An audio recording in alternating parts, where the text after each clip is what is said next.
Hi, I'm Becca Otis from Five Lines Pottery in Indianapolis, Indiana. And I'm Ryan Durbin from RD Ceramics, located in Southgate, Kentucky. And welcome to Wheel Talk.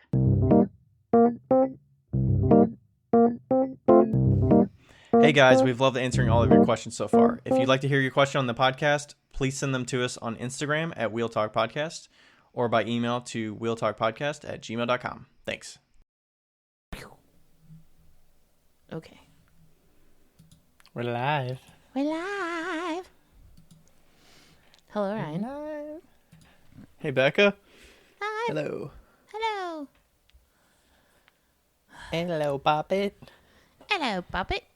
How's it hanging? How you doing? I'm doing pretty good. Pretty great.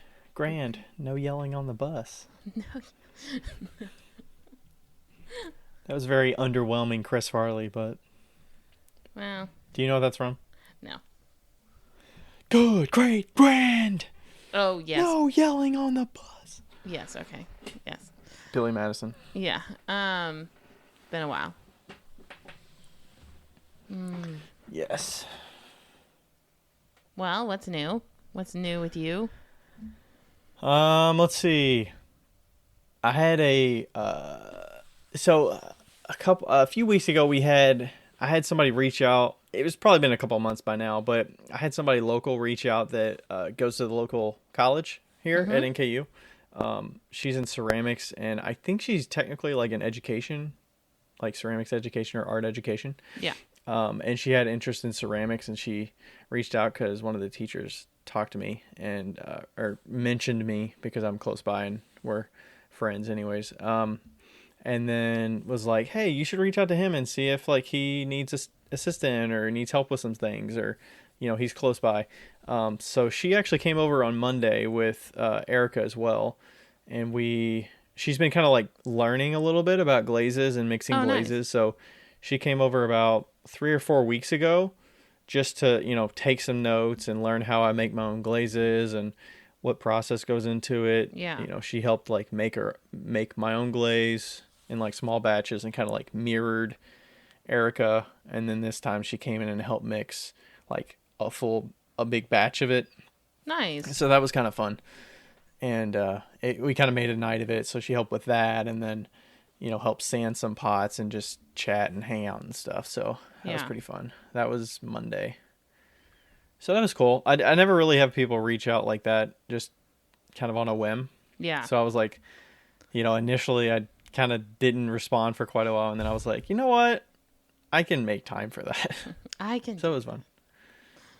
Yeah. So I always like it when people like show initiative to like learn something and they're not. Yeah.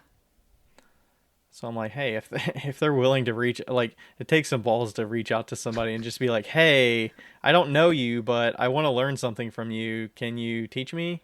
Yeah. One time, I'm going to say his name because it still makes me mad to this day. One time I emailed James Diem, who is like, was one of my like favorite potters. He's a Diem. Uh-huh. He's in the West Coast, and it was like way, way early on, and I was like, hey, I'm just doing some research, and I was wondering if you could let me know who your favorite potters are, and because I want to kind of like do a chain and see like who people's favorite potters are, and then see who the favorite potters, who their favorite potters are, and blah, blah, blah. And okay, yeah, I follow him. I was like, I recognize that name somewhere. Yeah, he wrote me back the rudest email and was like, no, I don't do that. You can find your things, like you can figure it out on your own. And so you were just asking for his insights of who he appreciates as a potter? Like who he appreciated. And he was like, I don't want to tell you. And then he was like, and also you should really reconsider your email address. And at the time, my email address was The Great Dictator 5. Which, as you know, is Charlie Chaplin's greatest film. But maybe he's not well versed in film. I don't know. But yeah, he was so rude. And I was like, fine, I'm never buying your pieces ever again. Wow. Do you think it's the email that just set the tone and he just came into it hot? I guess. I don't know. It was a cold email. So, and Wow. I never continued my project. I think a lot of those kind of, and I'm sure a number of people that are friends of ours on Instagram and stuff get just messages on messages and things all the time where people ask them for things, and it's about Yeah. how you ask, and as Yeah, for long as sure. you're as long as you're being like gracious with them and like you do your due diligence Yeah. to not ask like what I would say dumb questions, but you don't, Ask dumb questions. ask them super basic things that is not worth their time to respond. But if it's like thoughtful and Yeah, and all I mean, that, like, then it's it's not too one big of thing a to deal. ask, like, "Hey, can I have your glaze recipe?" When they're not like for us, people, like somebody messaged me today and was like, "Hey, that white glaze recipe." That's totally fine. I give that out freely, but like to talk to somebody who's never shared it ever and be like, "Can I have your Yeah. glaze recipe?" That's one thing, but this was like, "Hey, who's your favorite potter?" Hmm. Like, Where it's like that doesn't cost them anything to tell you that. I mean, it takes time nothing. for them to respond, but Yeah. it shouldn't be something crazy. Yeah, so anyway, that lost all respect for him. Wow. Yeah. But that's okay. Yeah, I've even got a couple. I still have a couple emails in my inbox that are, "Hey, I'm looking for some glazes. Can you give me these 2 or 3 glazes?" And I'm like, even some, just the way Yeah. they say it, I'm like, I could Uh, easily just respond back with the recipes, but sometimes I get put off a little bit with the way it's worded of how they oh, ask. for sure. It So is. I'm like, even It's though I would give it freely, the way you're asking makes it sound like I want to do the exact same combo that you're doing. So give me these 2 recipes. It's not right. that it's not that basic of a request, but the way it's coming off, it's just like, I don't know. I know. Uh, if people are rude, I just shut down completely.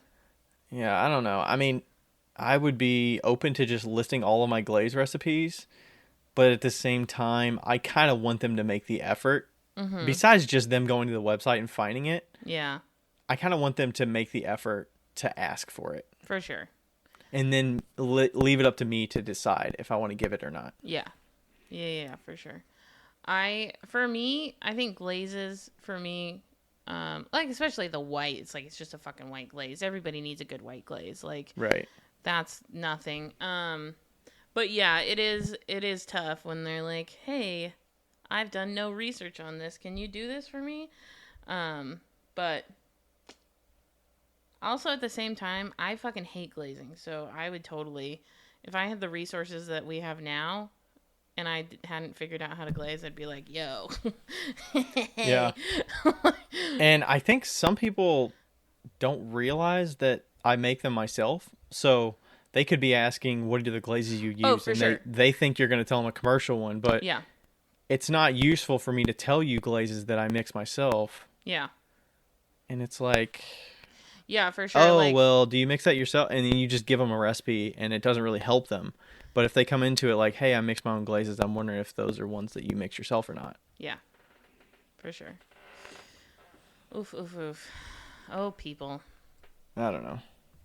It depends. I mean, generally, I'm fine with it because I treat each person individually Yeah, for the most part and don't say I hold it against people because it's yet another person asking me for a glaze. yeah, So I'm like, you know what? They're like innocently asking it. I don't feel like they go around to everybody's post and just say, "Hey, what's that glaze?" But yeah, maybe they do. I don't know. So yeah, that's what we did this week, and then I've just been throwing a lot. yeah. Because it's Wednesday, so yeah, Yeah, yeah. I've been getting some good days in the studio to just throw, which has been nice. That's good. Haven't had any shows lately. I got a show in a couple weeks, or week and a half is my Yeah, next one in Lexington, so that one should be fun. You just had a show. I did. I was just gonna pull up the because Oh like yeah. this doesn't happen very often, where I get to like Yeah, pull Becca up was messaging me the day the of it square. and was excited. I was excited because I'll tell you why. You were Because treading cautiously, and then I was like, I okay. was cautious that day. I felt like I don't like to go into. I haven't done real show. I've done like your show, which is real, but schmeh. What do you mean real show? Like one that I had to pay like $100 for. you know, like $100 for a 1 day. yeah. Like I've sat at Graves Co. and sold pots, but that was everybody was coming there for clay, and I did your show, which was in your mom's backyard, and Right. which is like, I think It's not a true it's comparison. not yeah, You can't call that a show. yeah, You can't call that a real show. Like a, yeah. you know. And so do you want to guess exactly? What was the The cost set the was stage a little bit of the show. cost was like $100. There was 3 different tiers of times that you could leave. So it was in this really cute town. That you could leave. What do you mean? As a customer? Yeah, no, as the person, vendor. Oh, you could stay until 4 or 6 or 8 Yeah, or something. exactly. So I chose to stay later, but I ended up leaving a little bit early. It wasn't like super strict or anything. It's just that they were having a street dance at the end of the day, and it was like, well, maybe some people will come and shop, and they didn't. But what was I going to do? I was going to go home and watch Star Trek. Like, it's either be at the show or go home and watch Star Trek. Like, there's no other option. Or pack up in the daylight versus It was still the dusk. daylight. So, Okay. yeah, I wasn't going to pack up at night. And we parked our cars, like, right by... It was That's cool. Yeah, it was cool because it was a square, right? And there was a courthouse right in the middle, and all the vendors were around the courthouse. And there was parking spots all around the courthouse, and you got to park there. And there was 3 potters there. I kind of like peeked at 2 of the other 2 potters. One of them had these cute wind chimes that had little people on them, and then the other one had like plants and stuff. And I was the only like production style, Like functional potter. Yeah, I mean there was functional pottery there, but it wasn't like 25 heavy quantity mugs on the wall kind production. of situation.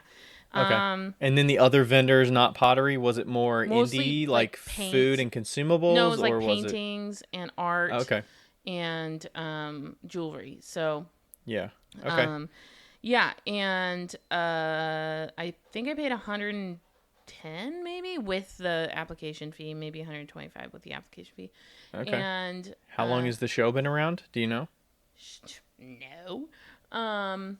It was. I think that definitely factors into what I would guess on what you would make. Okay, I think it's... Because if it was, let's say it's 2 years old, I would have way lower expectations. I would guess you'd sell like $400.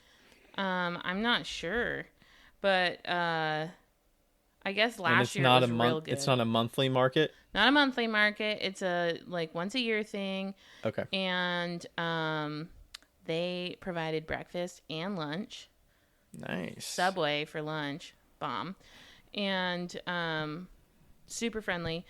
Setup was really easy. I was next to somebody who was her first show, and she did a great job, but it was so funny. Like, I love people when their first show, like, they always bring, like, the biggest things ever, and, like, they have to haul it with, like, a fucking trailer, and it's like, I love you. Like, they bring way too much stuff. Yeah, and, like, she wanted to, like, have shiplap walls, like, her studio, and I told her husband, I was like, maybe next time, like, wallpaper. You know, like thin panels with like. Because she had to like wallpaper. assemble it, or it was just it was heavy like as hell. to assemble, and it was real fucking heavy. It was so funny, but gosh. she did really good. Anyway, so I was selling cups mostly, spoon rests, and I had a few mugs, and then I made quite a few mixing bowls. And mixing bowls? Okay. Yeah, and so. What about garden stakes? Did you have those? No, I didn't sell the. Or the planters or anything like that? I had some planters, yeah, and I ended up making. This might include a fancy cup sale that was online, but are you including cash in this too? No. No. Okay, I'm gonna say 1,000. I didn't hear the hours. I'm guessing it was like a 10 to 4 or something like that. That you were 10 to 6. I think it was like 10 to 7. Okay, yeah, I'm gonna guess 1,000. Okay. Oh. I think that on Square, I pulled in at the show $847, and then I got a fancy cup order during that and another order online during that. So that kind of like adds in. So like my daily sales was $1,000 like 1,007. Yeah. But with So cash, I think it was why do you not 1,000 include cash in there? because I didn't count it. Do you have an estimate of what the I think it cash was would be? 1,000. I have a $100 bill in the back of my phone that I was able to put in there. Um, I I don't remember what I started with. That was the problem. Oh, okay. So, because I just have a cash bag for the farmer's market, so I just take that. Yeah. I'm And guessing it is a majority card though, right? it was a majority card. But I Yeah. think that I probably made like 150 to 200 cash. Okay. And I sold a fair amount of the mixing bowls and all of the Individually? 2 pairs and then the rest Okay. individually, yeah. Are you only selling them as pairs or? No, I just had Okay. them sitting together. I didn't even Cool. trim those. They're flat bottom bowls. Sweet. I don't know though. It kind of felt dirty. Like I felt a little grimy. Like just. Were they light? They were still good weight though, right? They were fine. They were fine. I didn't feel super grimy, but next time I'm gonna trim them. Okay. And you were doing that for speed? Yeah, and ease. Yeah. And then I sold all of my medium sized stuff, like the wine cups, tumblers, spoon rests, snack bowls, and like All of them. So all those things, I sold those mix and match 4 for $50. You sold every single one of them? No. Okay. Those no. You said all of them. I know, like I sold all I'm taking those it literally. 4. No, you didn't let me finish the sentence. I'm sorry. There was like a colon in there and a comma.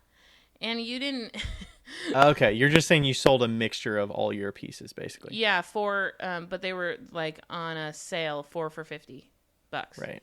So Sweet. mix and match. And I sold a couple People mugs. like that. Yeah, people like that.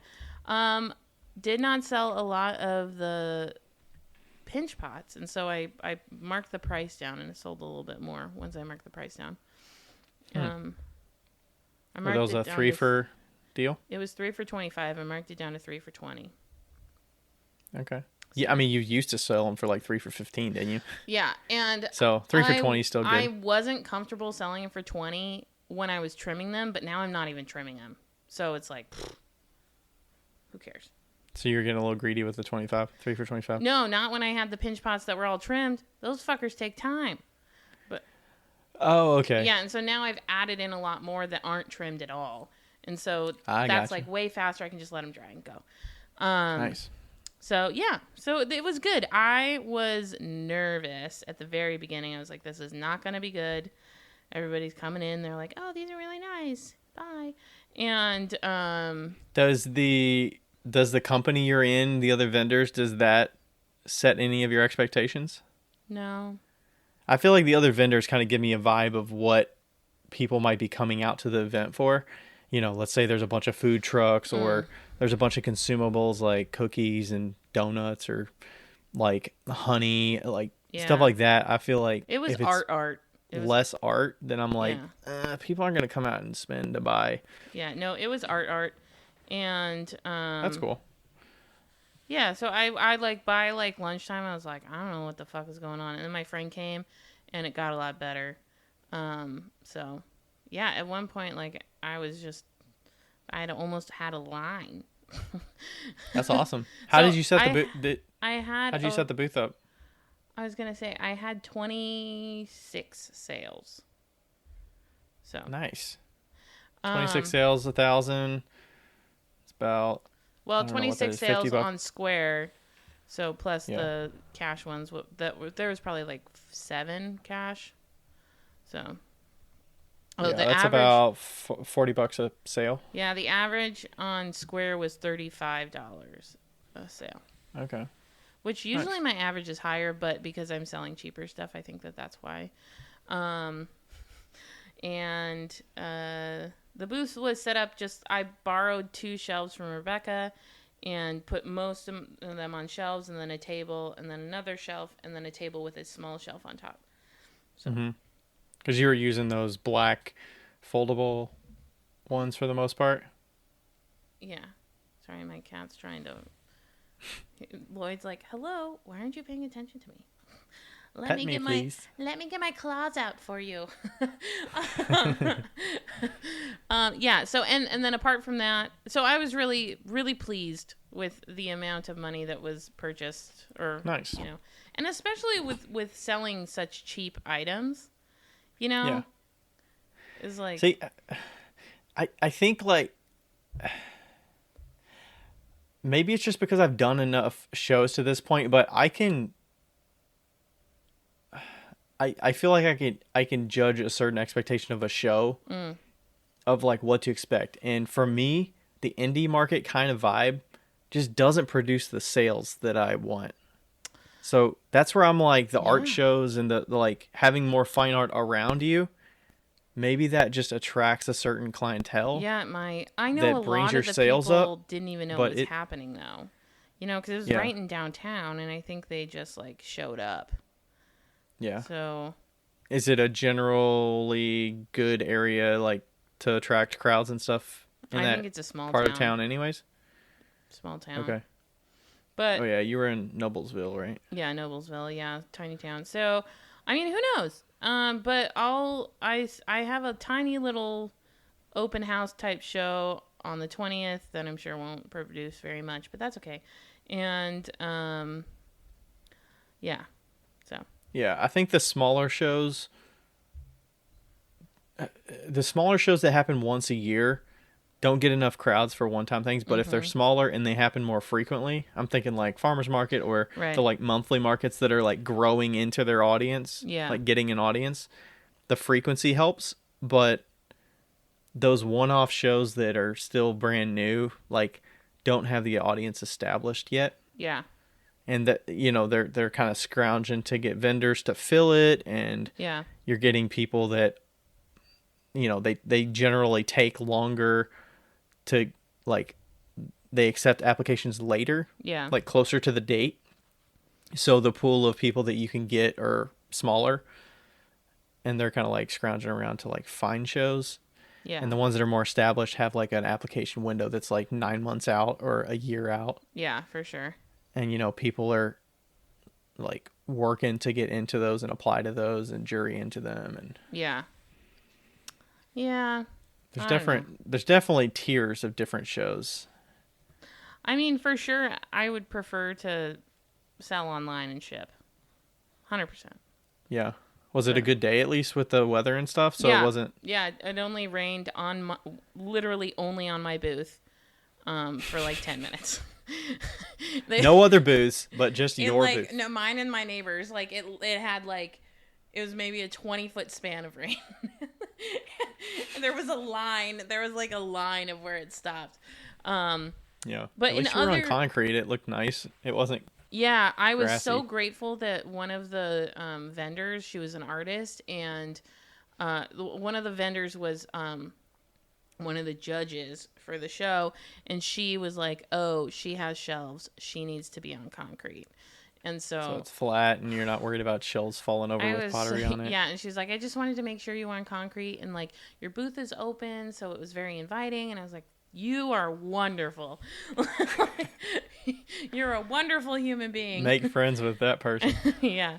Yeah. In other news, I had to buy a laptop this week because Lloyd killed my computer.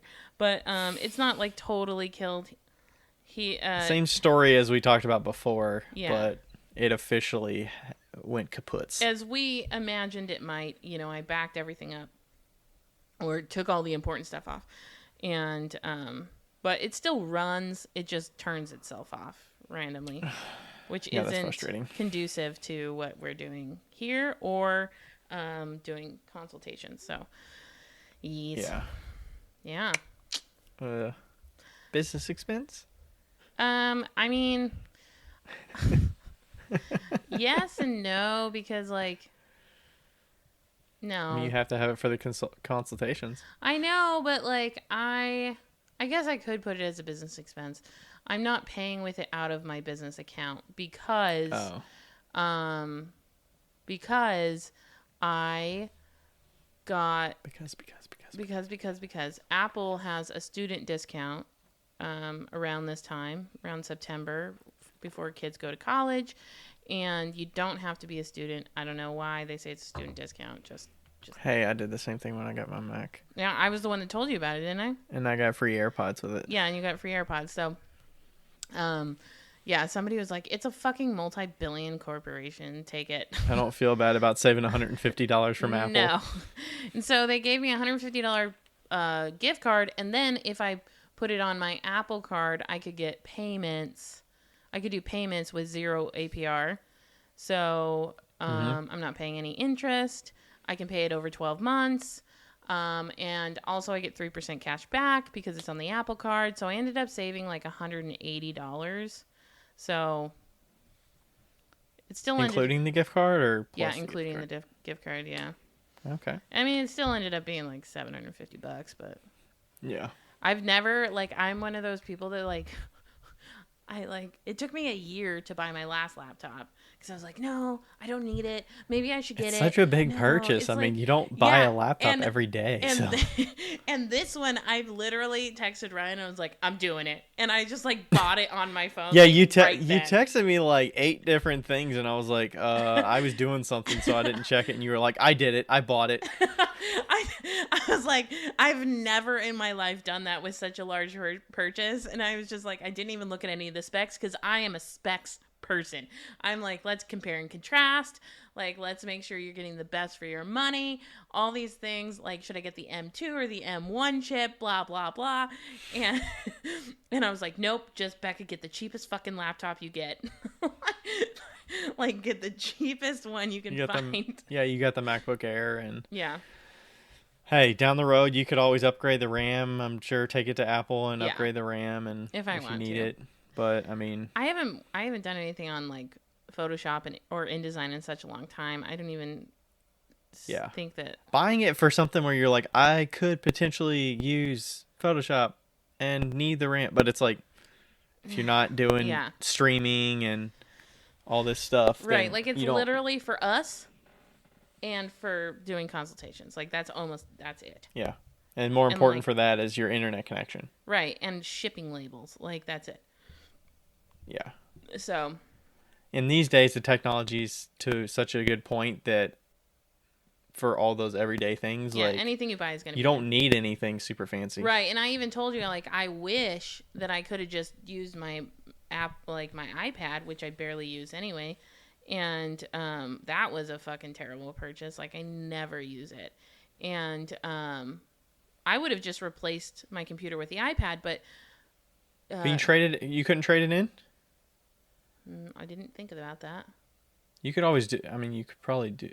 I don't know if you have to do that when you purchase it, but you could always trade it in and get some money back. It's okay. And but yeah, I was like, I don't know if I can edit the podcast on the iPad, and it shuts off after a certain time on GarageBand, and all all these things. I can do consultations on my phone. That's fine. That's easy, or the iPad or whatever. Yeah. But this is just a lot easier. Yeah. So everybody will be pleased to hear that it is on the MacBook Air box. So if water gets spilled, it will be elevated. Nice. The only other update before we go on to our other stuff. So remember we were talking about the vehicle stuff? Yeah. I didn't buy a vehicle. Don't get your hopes up. But I did do a little due diligence and called my insurance person and I called my tax person. Oh, good. To get a little bit of that information. So I was basically asking them, currently I use my personal vehicle to go to and from shows and to go get supplies and all that stuff. So I was kind of asking insurance wise, do I insure it as a business vehicle or do I insure it as a personal vehicle and just we can use it for both? Yeah. And then, what do policies run and, all that kind of thing. And then on the, basically they were saying it's way cheaper for a personal policy for having it instead of as a commercial policy for the business. And then I would have to use it only for business. And then if I go the route of the tax route, the way that you get money on vehicles is you can either take the deduction for the miles that you drive, which is what I do now. I got to log them a little bit more carefully with my personal vehicle because I use it for both. And then if it was a business only vehicle and I wanted to go the route of like paying for the insurance and paying for the maintenance and gas and all that, you have to pick one or the other basically. Right. So you either go the mileage or and I think they changed the mileage for 2022 with the gas prices and stuff. I think they upped Oh, nice. the price per mile. Usually it's like 60 cents or something like that. Yeah. I heard they changed it. I don't know exactly what it is, but I heard they changed it for 2022. But Yeah.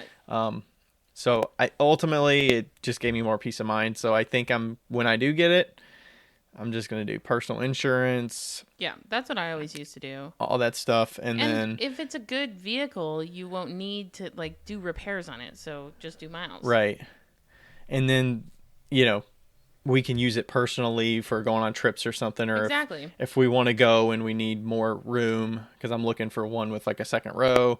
If there's something that we would want to use a bigger vehicle for, we could do that, and it wouldn't be a big deal. Yeah, you can find one where you can It'd put a probably be more mattress in the comfortable. back, and then you can go camping. Yeah, You we could don't really go- camp, but I was like, that'd be a cool option to have. Yeah. And like mileage wise, it doesn't really get any worse mileage than my Yeah. Rogue does. It's pretty much the same. I mean, it's probably because it's a little lighter weight too. There's not a bunch of excess. Yeah. I was driving home, and I realized so stupidly, I drive by this place all the time. There's like a Van Depot sales place right next to my apartment. Oh, really? Yeah, they have like all of the cargo vans. They have three Sprinters, 4 Dodges, like 4 of the Wow. Fords. Like I didn't see any of the small ones, but So it's only like vans and stuff. So Yeah, it's and, not like, like trucks. Jeep and Ram. yeah, It's, no, it's like only the cargo vans. And I was like, I'm so stupid.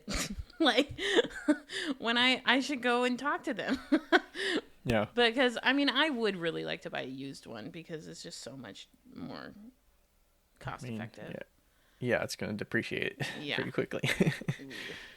Yeah. So yeah, I'm just kind of scouting on Auto Trader and Carfax online and looking at what's coming across and Yeah. I'm trying to figure out what I want to spend. And I was also asking him about the whole buying the vehicle, if it mattered, because ultimately, and all of this is based on me being a sole proprietor, by the way. So it might be different, and the answers might be a little different. Obviously, don't take my advice. Go talk to your own people based on your own situation. But if I was an LLC, I might do this a little differently. Or an S corp. Or Yeah. an S, yeah. Like It might be better to be owned by the business. right. Like also. It depends on like you can when you lease vehicles for a business, you can write off the payment every single month. So Ew. yeah, or I don't know exactly how it works, but if I understand correctly, that's an option. So I mean, that's essentially your car payment. Like, yeah, it makes sense that would be an expense. So the last thing was like, hey, if I own it as a personal vehicle, how do I pay for the vehicle?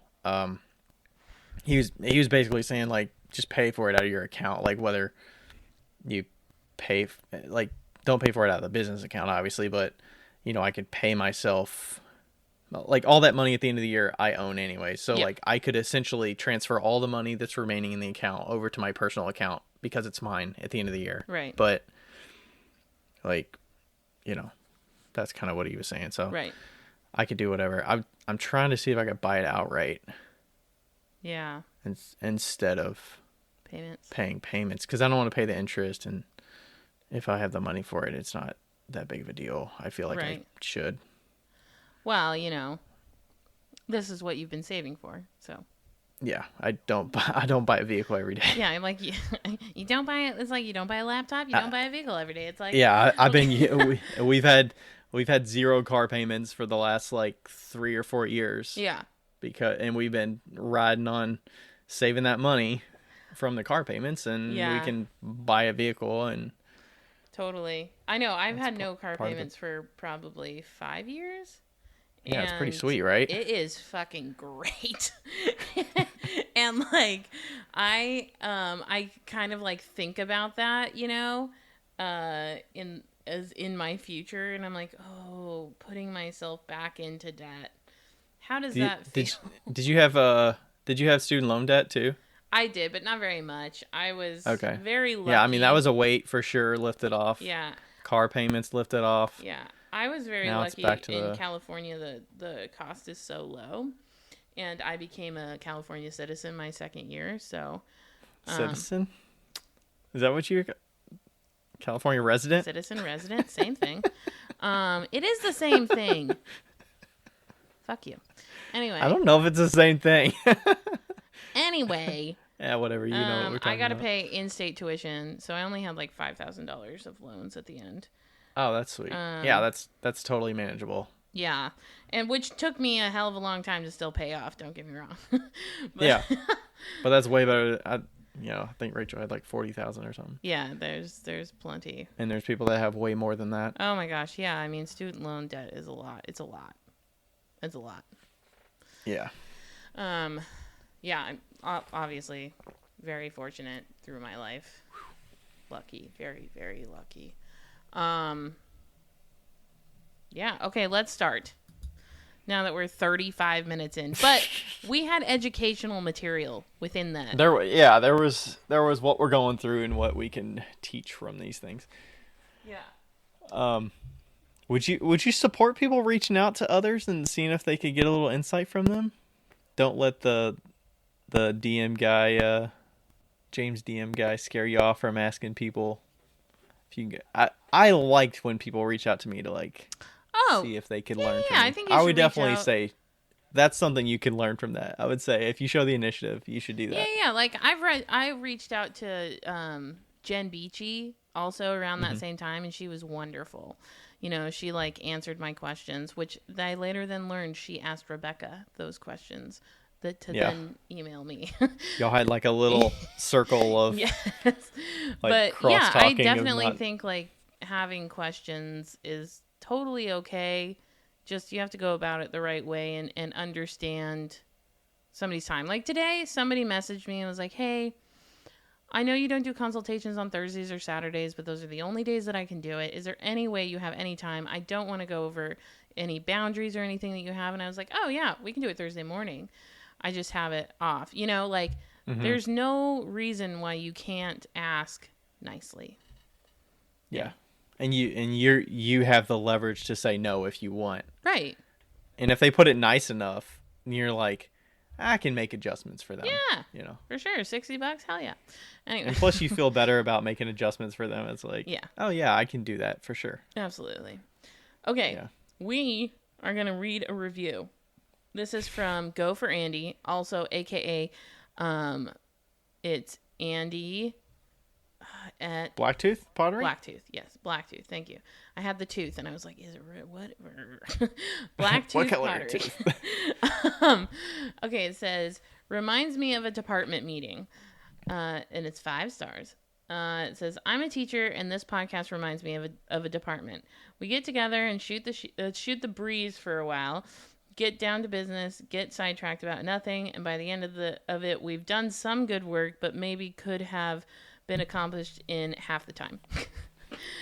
But would it have been as fun? Probably not.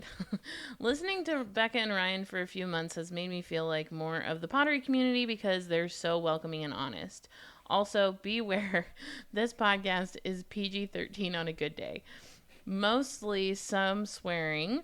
But if you've got small kids and can't hang with that, then don't listen in the car on your way to drop off. My kids, knowing they're not supposed to use mommy and daddy words, but that didn't stop my son repeating, Becca, a fucking sandwich?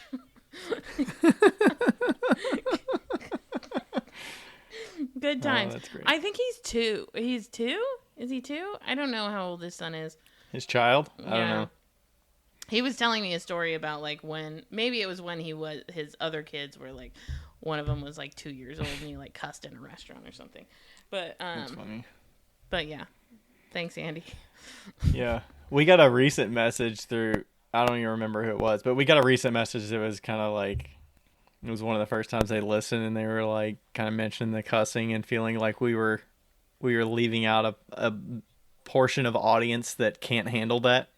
Or they have kids or whatever. Yeah. And I politely said hey, this is who we are. I hope you can listen to it in a quiet space away from, small ears.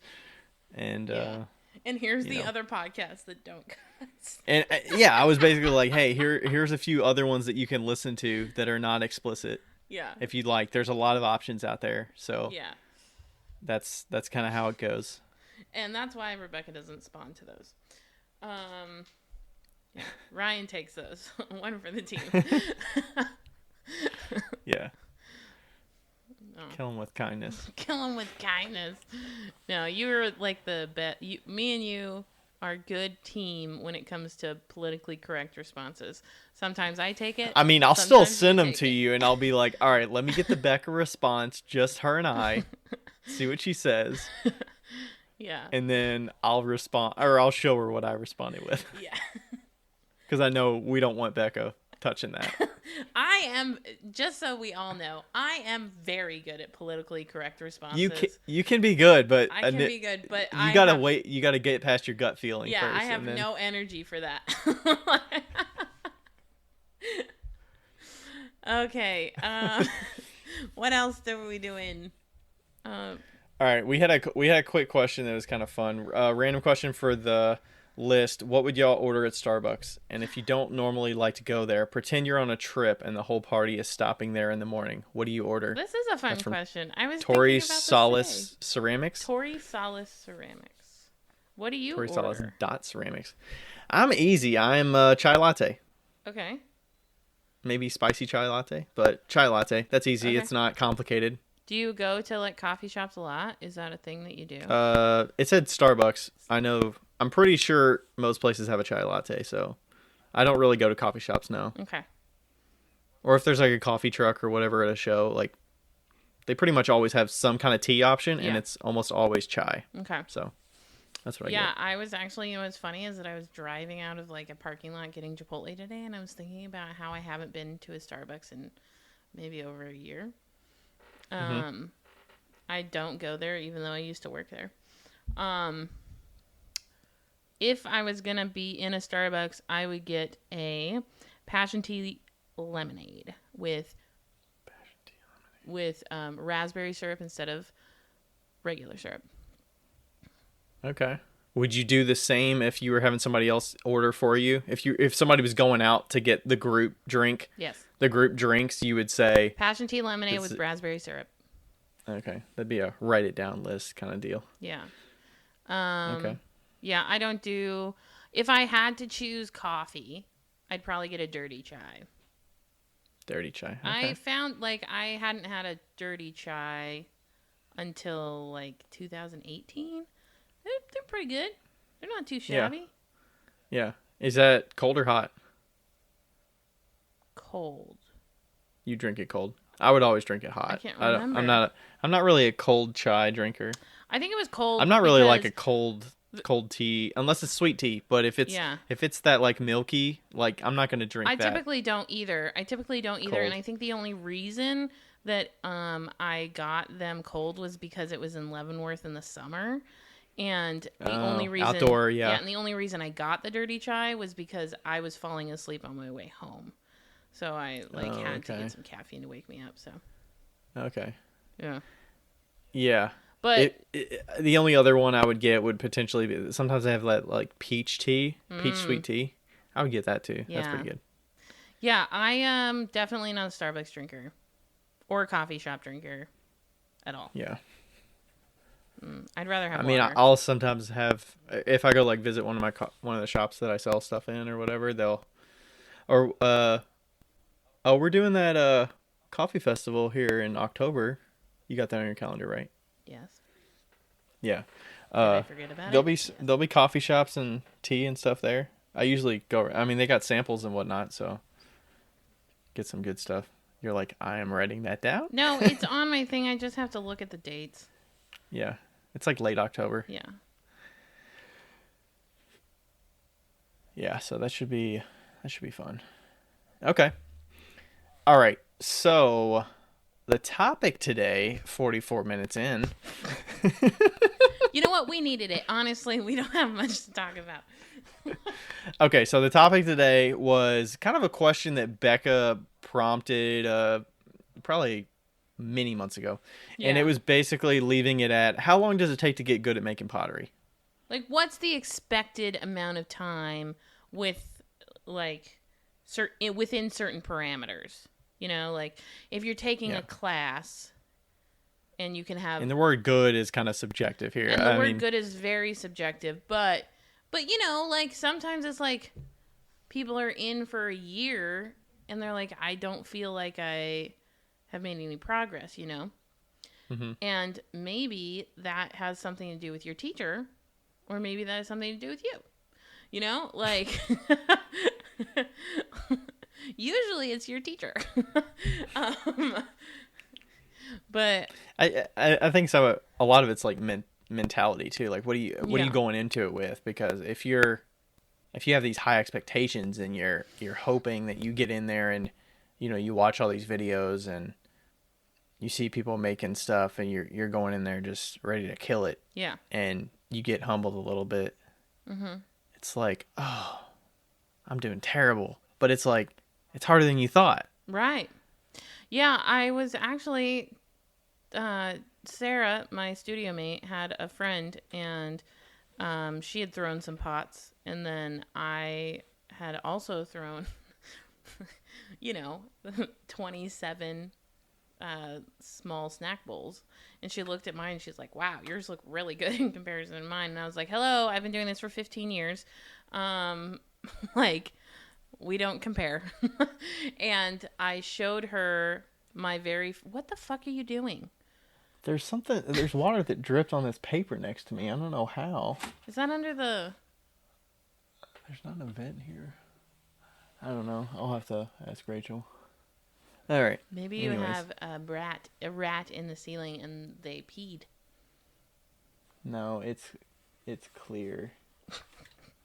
He smells his phone. I think it's water. Well, the thing is, I saw this paper was all crumpled up, but I didn't notice until just now that it's because water's dripping on it, which makes sense. Oh, interesting. Okay. Anyway, I showed her my very first pot, and Sarah was just dying laughing because my first pot looks like a seashell because it's like a bowl, but like one side is like way longer because it was so off-centered. Right. And like, it's so bad. It's it's just so bad, and I've kept it for such a long time. And but for a first timer, pretty on par with. Yeah, it's very on par with what you've done. Like, well, I've seen a lot better first time pots for sure, but actually, I've never seen one just as bad as mine. But yeah, I think that like to set our expectations in a certain way will make you feel better about yourself as you're going. Like, if you've started and you're a year in, what does that look like? And what does a year in mean? Are you talking 1 day a week class? Yeah, we'll and you say take it to 8 weeks at a time? 1 day a week class, 8 weeks at a time, and you have studio hours like 2 days a week, right? That you could go to if you wanted to. Yeah. So in a whole year, you probably have 4 sessions. Yeah. 8 weeks, so 32. So at a minimum, you've gone to the studio 32 times. And we'll assume that each session is 3 hours. Yeah, so 32, 3 hours. 96. What is that? Yeah. 96 hours on the wheel. 96 hours on the wheel, plus... Well, not on the wheel, but 96 hours total. Total You probably class weren't time. working on the wheel the whole time. Yeah. Which, if you break it down like that, is not a lot of time. Like, that's 2 full work weeks. Yeah. Wow. I'm trying to think of a comparable and saying, like, would you expect to... I'm trying to compare it to, like, a profession, but I feel like a profession, you'd have to get education. So, yeah. I'm thinking of something that you could practice and get... I'm thinking, like, woodworking or something, but, if you were building a table... Yeah. Do you think you could build an amazing table and cut the right lengths and sand the right things and stain the right way and get it looking amazing literally your first time out of the gate? No. Yeah, and I think that setting our expectations before we get into something is good, I definitely think so. Let's say you're a year in at 96 hours or whatever, and give or take, plus minus home hours or studio hours when you're practicing.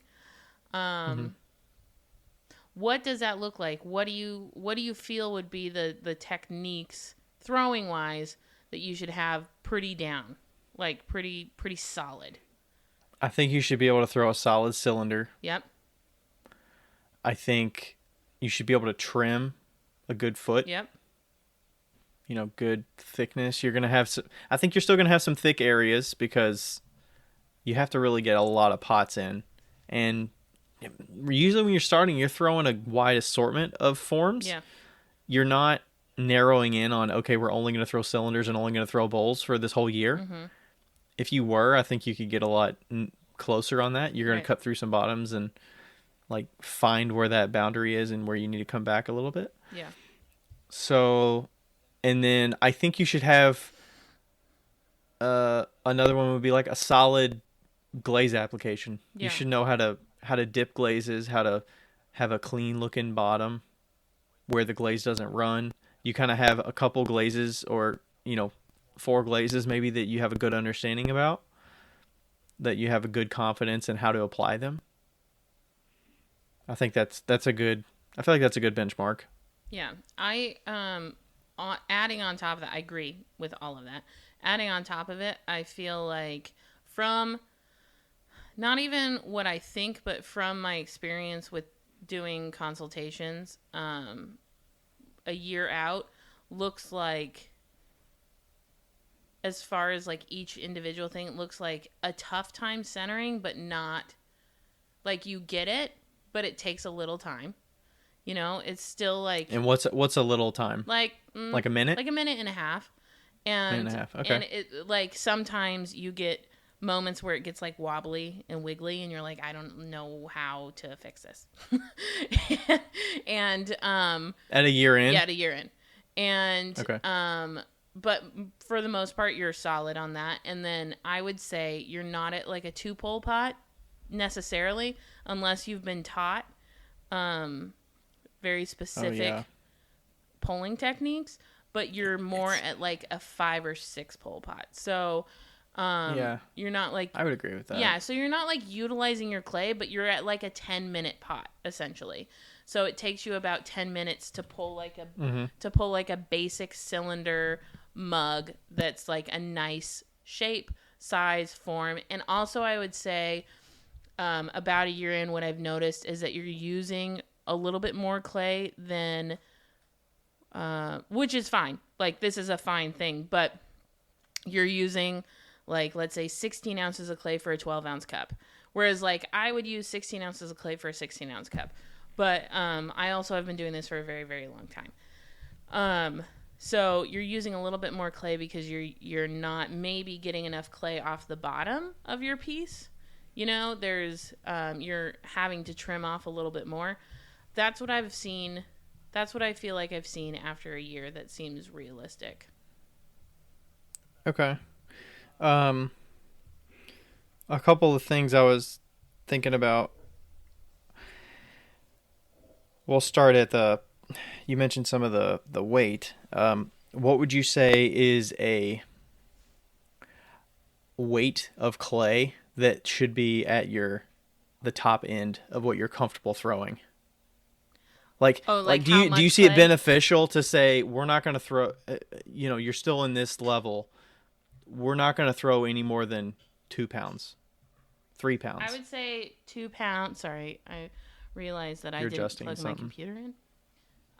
And I think my vacuum wound my computer up around the table leg. Oh, gosh. Full of tangents today. I have like the dumbest vacuum in all of existence. Anyway, robot vacuums. I would say like max weight that you should be working with, or max weight. Like, it definitely depends, right? Because like I could say like what you should be comfortable throwing at the maximum. Well, maybe that's a good first question. That depends on if you are strong or not. Okay. I really think that like you know, I do a consultation with a man that's like 6'5" and like has the biggest hands on the planet, and he can't even throw a 1 pound ball because his hands are too big.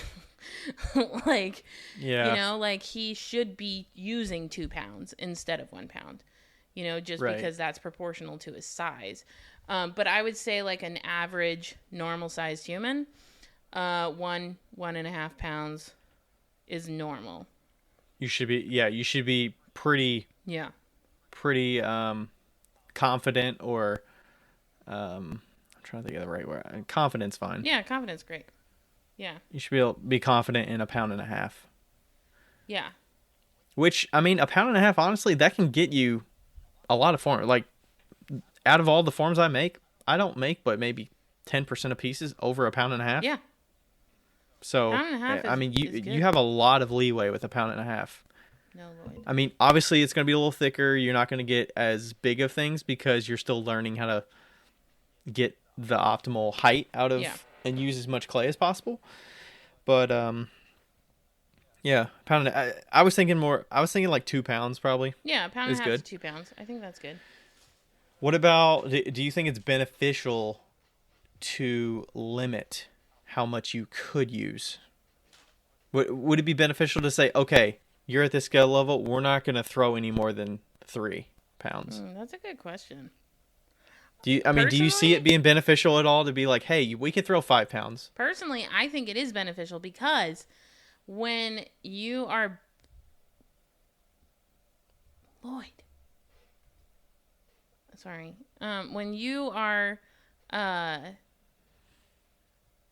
okay, I'm gonna say this plainly and probably offensively, but I'm not pointing at any single person. But when you are bad at throwing and you throw something 5 pounds, that 5 pounds turns into 3 pounds because you've taken off so much fucking clay from the bottom and from the sides because you can't center it. So, like, throwing a 5 pound piece when you can't even throw 3 pounds is almost useless. Like, you have to learn how to throw small before you can learn how to throw big. You know? Okay. And I do think that trying it out is always beneficial. But, like, sometimes I see videos that are like, I'm throwing the biggest piece ever. Or, you know, I'm like throwing a really big piece, which is great. Awesome. But that piece, like, that is a 10-pound bowl, I could have done in 5 because they're like not utilizing the clay to the best of their abilities, you know. But part of that is you've thrown I realize that. a long time. I understand that, but still, like, they're just taking off clay when they're centering the clay. Like, they are not centering well enough, so they're literally taking pounds off of the clay, you know? Just because of how they're centering it and how they're using their hands, Yeah. and there's not enough water, And and just, like, you know, it's taking scraping and it's chunks dragging. off. Yeah. So, like, Yeah. I would say if you're taking, like, chunks off of clay and if you're taking half of the weight of the clay when you're throwing, then maybe you need to learn how to throw just a little bit less, learn how to throw that well, or learn how to center it well, and then move up, you know?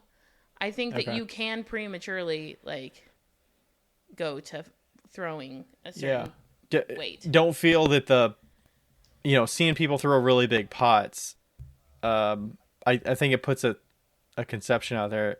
Conception? I want to say misconception, but Misconception. it puts a thing out there that, like, throwing more pounds of clay Makes is, you better. like, great or better. Yeah. But if you don't throw them well, Yeah. and you have to trim off a large chunk of it, you know, the pot, I feel like the pot has better integrity and better quality. Yeah.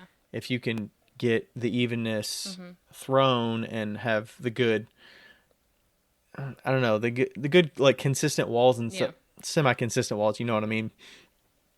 When you utilize the clay to its fullest for the most part. Yeah. Versus cutting away clay Yeah. to get the end product that you want. I get if it's like a goblet or something, like you cut away the clay because you throw it in a single piece. But there's a like, certain beauty that comes with throwing a piece and having the shape that you threw it be the shape that it is at the end. Yeah. You know, like trimming more than just the bottom. Yeah. The very bottom section, like the bottom couple inches of the pot, Right. if it's a really big pot, versus or cutting a foot into it. Like I get that, but when you're cutting away, you know, half of the outside wall, you know, that's where it's like, there's a lot of clay there. Yeah. Okay. So it's beneficial to throw large because you just, even if you're like, I don't plan to throw large, but it's just like, is a new challenge? Is that kind of where you think it's beneficial to throw large? Yeah, I think it's good to stretch yourself for sure. I think that, like I was saying earlier, I think that it's great to stretch yourself, but when you are stretching yourself so far that it becomes almost opposite, you know, that's when you need to like reconsider and be like, okay, maybe 5 pounds is too much. Let's try 4, you know? And, yeah. And, by the way, P.S. just a trick. If you are centering large amounts of clay, what I recommend is centering like a pound at a time. So center the top and then move down, kind of like as a cone. That's how somebody explained it to me a long time ago, and it's helped quite a bit. And is that so? It's the whole thing is in a cone. You center the top section, and then you're pushing that down. No, you're just like kind of like centering the top, and then moving your hands down a little bit, and then centering that next portion, and then moving your hands down, and then centering that next portion, and then like you keep going down until you get. It stays gradually. It keeps going gradually wider. You're just Yeah. taking care of it like a whole height of your hand at a time. Right, instead of starting at the bottom and being like, I'm going to push 25 pounds. Then it's going to like whip around and it's going to get crazy. Yeah. Yeah. Or flattening it down into like a tuna can shape and you're trying to like center the outside. Oh my, that's probably really strenuous and really tough to. No, thank you. I was telling somebody recently, I was like, I don't think I'm a really good person to teach how to like throw big pieces because I am pretty strong. So like whenever I'm centering large pieces, I'm just like, like I don't, yeah. Anyway, yeah, I think that definitely after a year of like classes, centering like two pounds should be doable. I'm not saying it should be easy. It'll be a struggle. Yeah. But it should be doable. You should be able to do it. Yeah. And I do think that with like the proper teaching, like the proper amount, like the proper style of teaching for your particular self, you could move way past that, you know? Because everybody has a certain way of learning. Yeah, it depends if you're more of a, you know, watch a demo, mirror a demo versus kind of the feel of it. Yeah. I feel like some of the feel of it is intuitive for some people and some people don't get that as much. Right. I think that by year 2, you should be like exploring new shapes. You should be beginning of year 2? By year 2, middle of year 2. You should middle of year 2. Okay. Bowls, like good bowls, you know, like cereal bowls? Or are you talking bowls? like mixing bowls? No, like cereal bowls, you know, like intentional cereal bowls. Instead of unintentional cereal bowls. Okay. You know, like ones with nice curves on the inside that like are smooth. Complex shapes, mugs with pulled handles or however handles you want to do. Quality handles. Like no fingerprints, like no fingerprints and like messiness. Unless that's your style, then you do you, boo. And you just have to be you have to be conscious of of the marks that you're leaving. Don't do it and let it be an afterthought and just be like, oh well, that's what I did. Or don't let the fingerprints go through the bisque kiln and you're like, oh well, it's whatever. Yeah, no, be intentional. It's like, oh I did that on purpose. Yeah. And I think that, well, and also depends. Like, okay, so that we've got like 1 and 2 years for like that kind of medium throwing style, right? Like, not throwing style, but like being in a class, 90 hours a year. Um, wow, 90 hours a year just does not sound like a lot. It doesn't set that. That's like 2 full weeks of a job, 2.5 weeks of a Isn't that job, of a crazy? full-time job. Um, as opposed to somebody who like invests and not that you're not investing in classes, you are, but like gets a wheel and throws every single day because they love it so much. So they're throwing 2 hours a day. Let's say 2 hours a day, 5 days a week. My Math. math man. 2 hours a day. Okay, so 10 hours a 10 week. hours a week. That's 520 hours That's a lot. 520 hours a Wow. year. At that I point, feel like 2 hours a day, 5 days a week is kind of is that a lot? I feel like there's part-time potters that are like making a business of it that probably work that much. Okay. Like making a little extra income on the side. Okay. I feel like 2 hours a day, 5 days a week might be a lot. Maybe 2 hours a day, 3 days a week. Okay, let's do that. Okay. Keeping me in check. It just seems like a lot to me. Okay. Yeah, so that's 6 times 52. 312. 312 hours. 312 hours. Sweet. That's still a good amount. What do you think about this one? What do you like if and by the way, we should say that you have your individual journey. This is not a measure of how successful you are. It's just what we're kind Like of at 312 hours in, you need to be able to do this. No, like we're just kind of like seeing what Spitballing. it's just what like we think a is guide. accomplishable in that time. Just a guide. So, even though we're not experts, what do you think? I feel like you're severely limited being in your own space.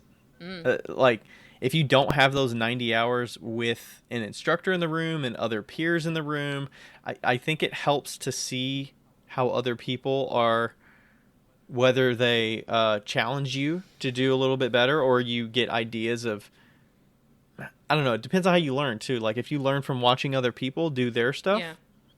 and you're like, oh, I'm going through this problem, this is what I do. And then, your peers bounce ideas of like, this is what I did to fix that. Or you ask the teacher and you actually have some way to get feedback and guide yourself. If it's a very one-sided thing and you can only look at YouTube videos. Right. Like you're learning on your own. It's going to be, the 312 hours is, I would say, do you have an equivalent hour that you would, in class hours that you would kind of equate that to? I would probably say it'd be more like, I don't say everybody's going to get less like good instruction or whatever on their own, but I would say it's probably closer to like, I don't know, 225 hours worth of class time. Yeah. For like 300 or maybe a little bit less. I definitely think class. There's like for sure a learning curve that happens. Like I learned pretty much on my own in college. But I was there a lot, and I did have a few people that were like, hey, you should do this. Not that I listened, but yeah. And then once I got into like a class setting, my skills like improved exponentially. Like after what was that from? Was that seeing others working, or was it because you had the ear of a teacher close by? I think it was both. I think it was like watching and like seeing everybody's pieces and like seeing what I liked. And not that I didn't have that in college, I did, but we were all students, Like I didn't know who was good, and my college wasn't necessarily like top notch as far as ceramics is concerned. But yeah, like once I got into like a production pottery setting, I was like, oh, that's what I should expect, And then like asking for critiques and being like, hey, can you tell me what's wrong with this? And yeah, that definitely helps. So I would say after like a year of doing it on your own, oof, that's hard. Because, one, one incorrect instruction on your own can totally like change your whole direction. You know, like I knit because you keep going and making that, yeah. I want to say mistake, but you keep going down that path. Right, because like I knitted over and over and over, yeah. and there's nobody there to help you. Yeah, I learned how to knit on my own, and I knitted wrong for 4 years. Like backwards, kind of. For 4 years until I went to like a knitting store and somebody was like, "What the fuck are you doing?" And, like, but you know, so you can like do something wrong and it feels right. Like, I feel like that's a song or something.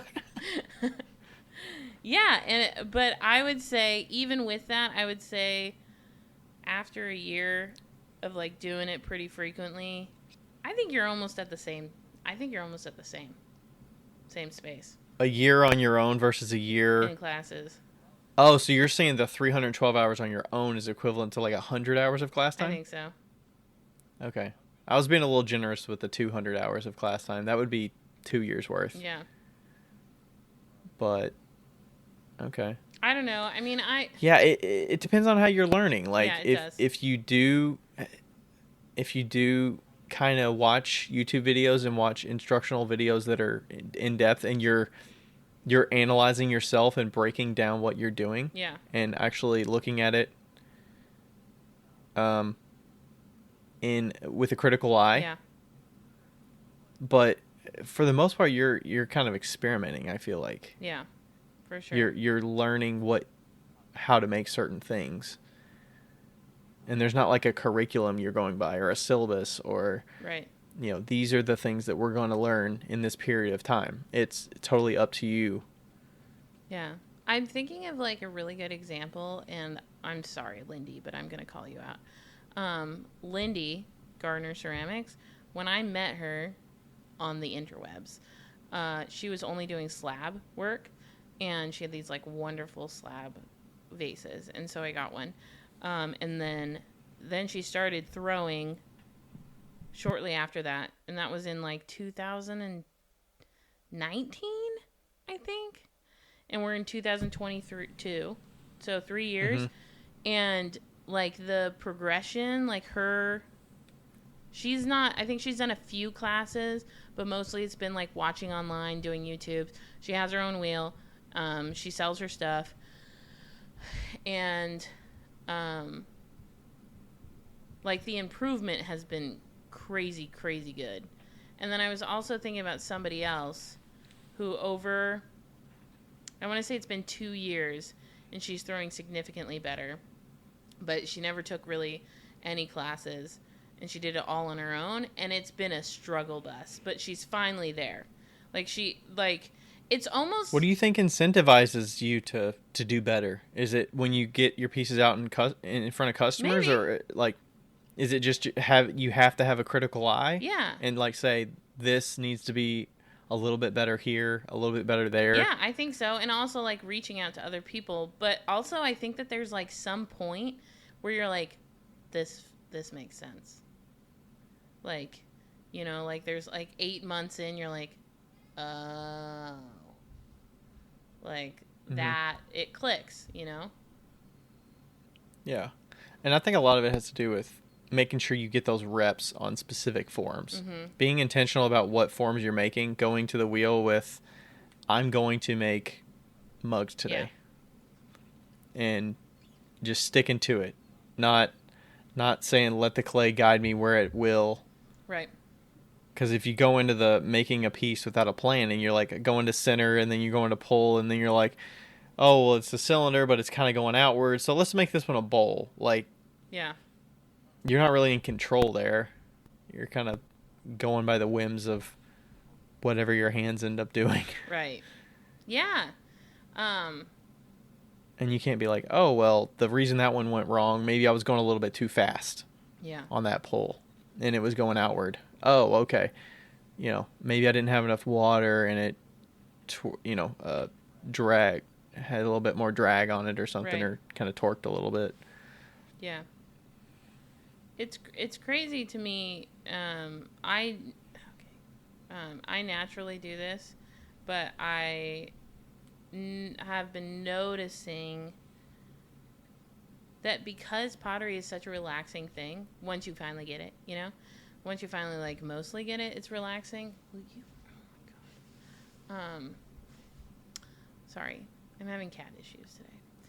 Lloyd. um, okay. He's right in the camera. Once you like finally get it, you zone out and then you forget about improving almost. So it's like, I almost feel like once you get to a point, there's not a lot of progression after that point, just because now it's become like comfortable and relaxing and you're like, meh, like I'm just going to spend 15 minutes at the wheel and throw this pot and it's going to be great. So you're not actually thinking about improving. You're thinking about like, this is so fun. Maintaining. Yeah, this is really fun. And it's not, and if you just pay attention, like if you film yourself and just pay attention and look at what you've done, you'll learn like exponentially just by watching yourself. And because I think that we all know the steps, like you see it so often, especially if you're on the Instagram world. You see the steps so very frequently that, like, we know them. We're just maybe like, Yeah. Yeah, I think you can also become like, hey, customers like this, so what do I need to improve? But,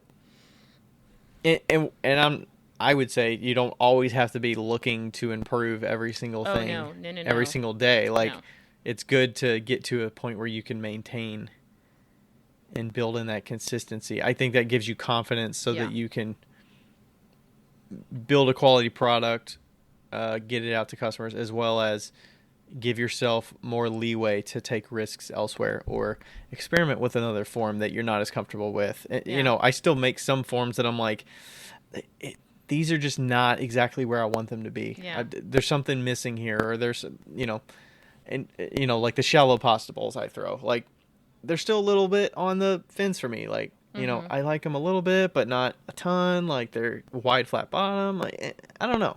And maybe the solution is maybe I just need to add a 1/4 pound more clay and get them a little bit bigger, and it might be a better shape that I'm happy with. But, I still get them out to customers and sell them and still make them to keep them in stock a little bit. But I'm not as excited about making them because the end product I'm just not as proud of in the end. Yeah. But, I think throwing new forms in there here and there helps keep me a little bit more in that learner mindset from like a customer perspective of, I think getting feedback from customers helps guide some of that improvement, because I hear feedback about the functionality of it or, the look of a certain thing or whatnot. But yeah, that's kind of where I think about the improvement for myself nowadays.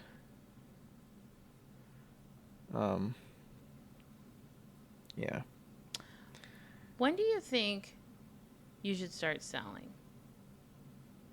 I know we've asked this like many times, but like at are we talking hours? As far as like a technical standpoint, when do you think you should start? When do you think you could start selling and feel comfortable with it? Like, I think one benchmark that I would say is when you put in pots into a kiln and you're very confident that what's going to come out of that kiln is going to look like what you expect it to look like. Maybe that's a good barometer. That is a good barometer. Where you're not shocked by what comes out because you put in the work. You know how to apply glazes. You know how to throw a form. You know how to, load your kiln so you don't blow the bottoms out of pots. Or where you glaze something, you expect a certain result. You open the kiln, you get that result. I think that's a good barometer to say. That's a great barometer. I'm confident in selling this pot. Yeah.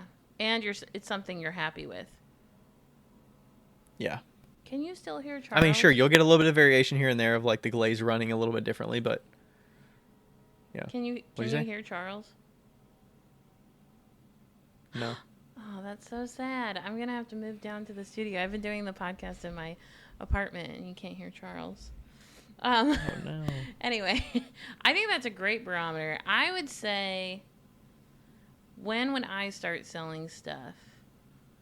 Not when I did start selling stuff, I can tell you that. I would... Do you think you should start... Do you think still being in a class, you should sell stuff? Well, it depends on how you use that class. You know, some people use a class as a kiln, and some people use a class as a learning device. You know? Mm-hmm. So... Yeah. And it depends on where you're... I'm also kind of thinking of, like at Baker Hunt, they have beginner, intermediate, advanced, open studio. Okay. Like, do you think there's a level... To sell? Do you think there's a level that would, like, be a good, like, baseline of when you could start selling, or... I so struggle with this question, and I think that's why I asked it. And I know we're, like, totally getting off the subject, but I kind of hope that would happen anyway. But it's still a very valid topic. I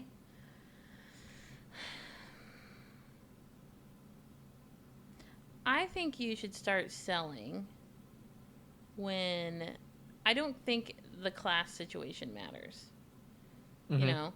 I know people that have been in classes for years just because they like the classes. But they could use it as more of an open Right. studio to that point. Yeah, at that point. I would say you can start selling once you've tested. You know how to test your pieces properly. Mm-hmm. Once you understand the chemistry, like... The chemistry of what? Just the glazes, or like vitrification? Vitrification, and just like...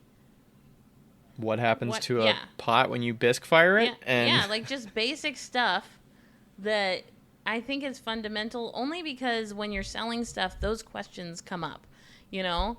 And you're going to need to answer them. But also, I think that...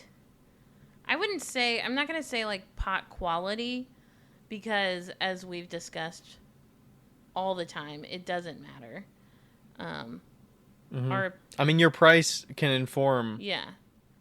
whether people are willing to buy it or not. But I would say that you should start selling when you have a consistent...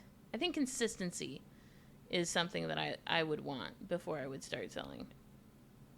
Consistency in the quality of pieces, Yes. or the array of forms, or the colors, or... Yes, that's a good question. All of it? All of it, but specifically the quality and the, like, forms.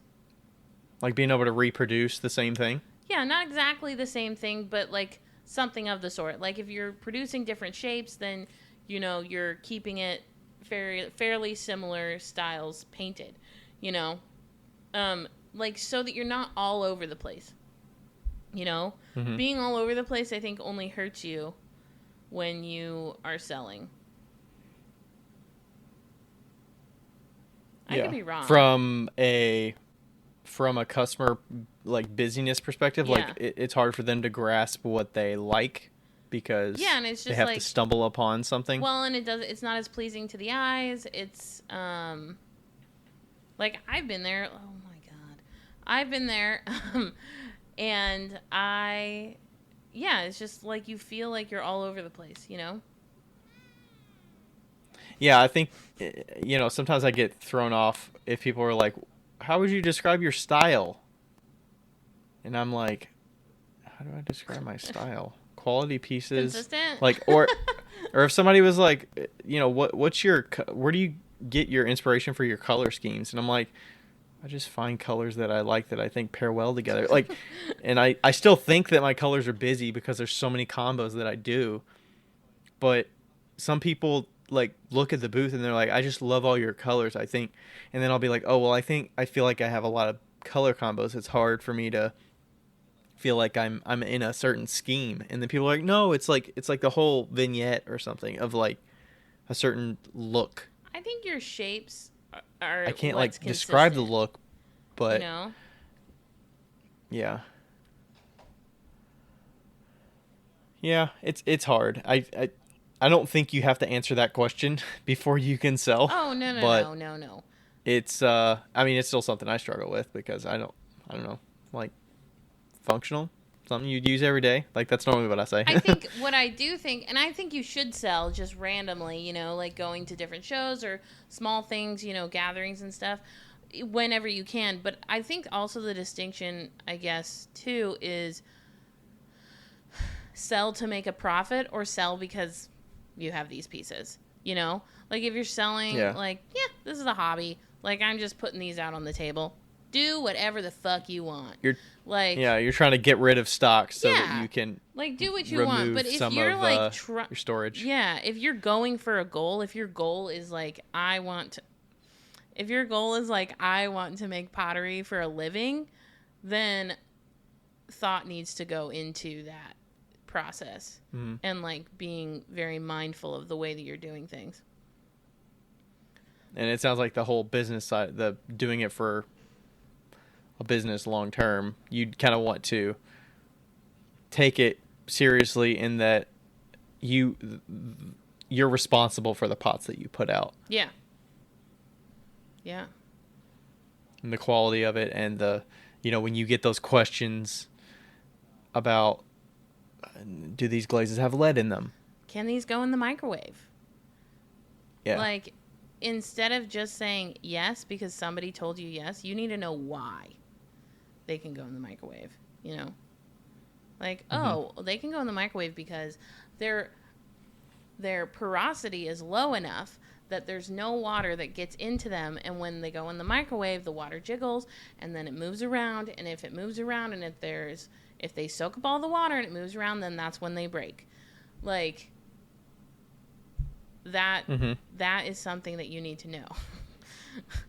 And I'm looking up that episode where we're talking about testing your glazes.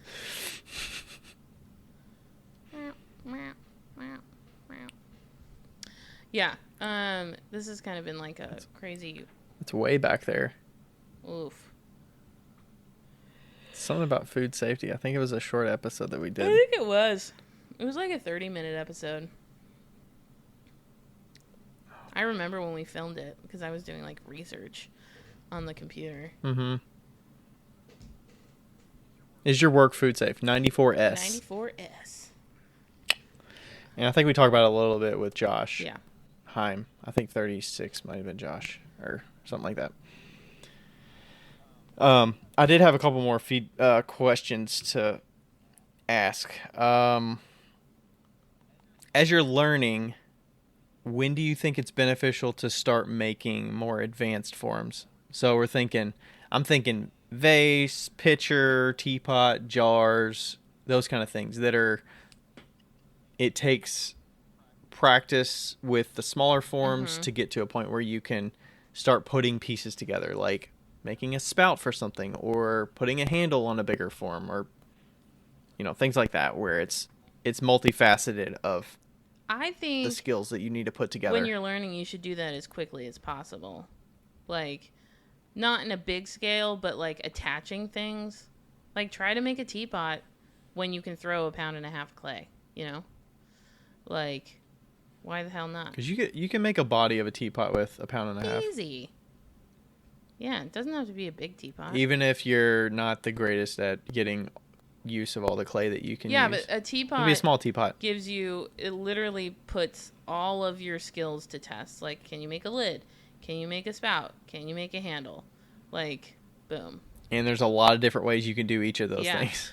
Yeah. The lids, you can throw them off the hump. You can throw it directly on the wheel. Yeah. You can hand build it. You can throw it as a solid form and cut it, closed form. Yep, and then cut it. Cut it. Same thing with a jar. You can do a lot of different ways to do a jar and do the gallery for it to sit on. Yeah.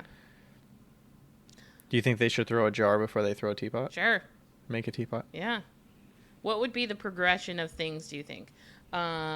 Cylinder? I think you should... Mug? No, cylinder, mug. Yep. Oh, hiccups. Bowl. Cylinder, mug.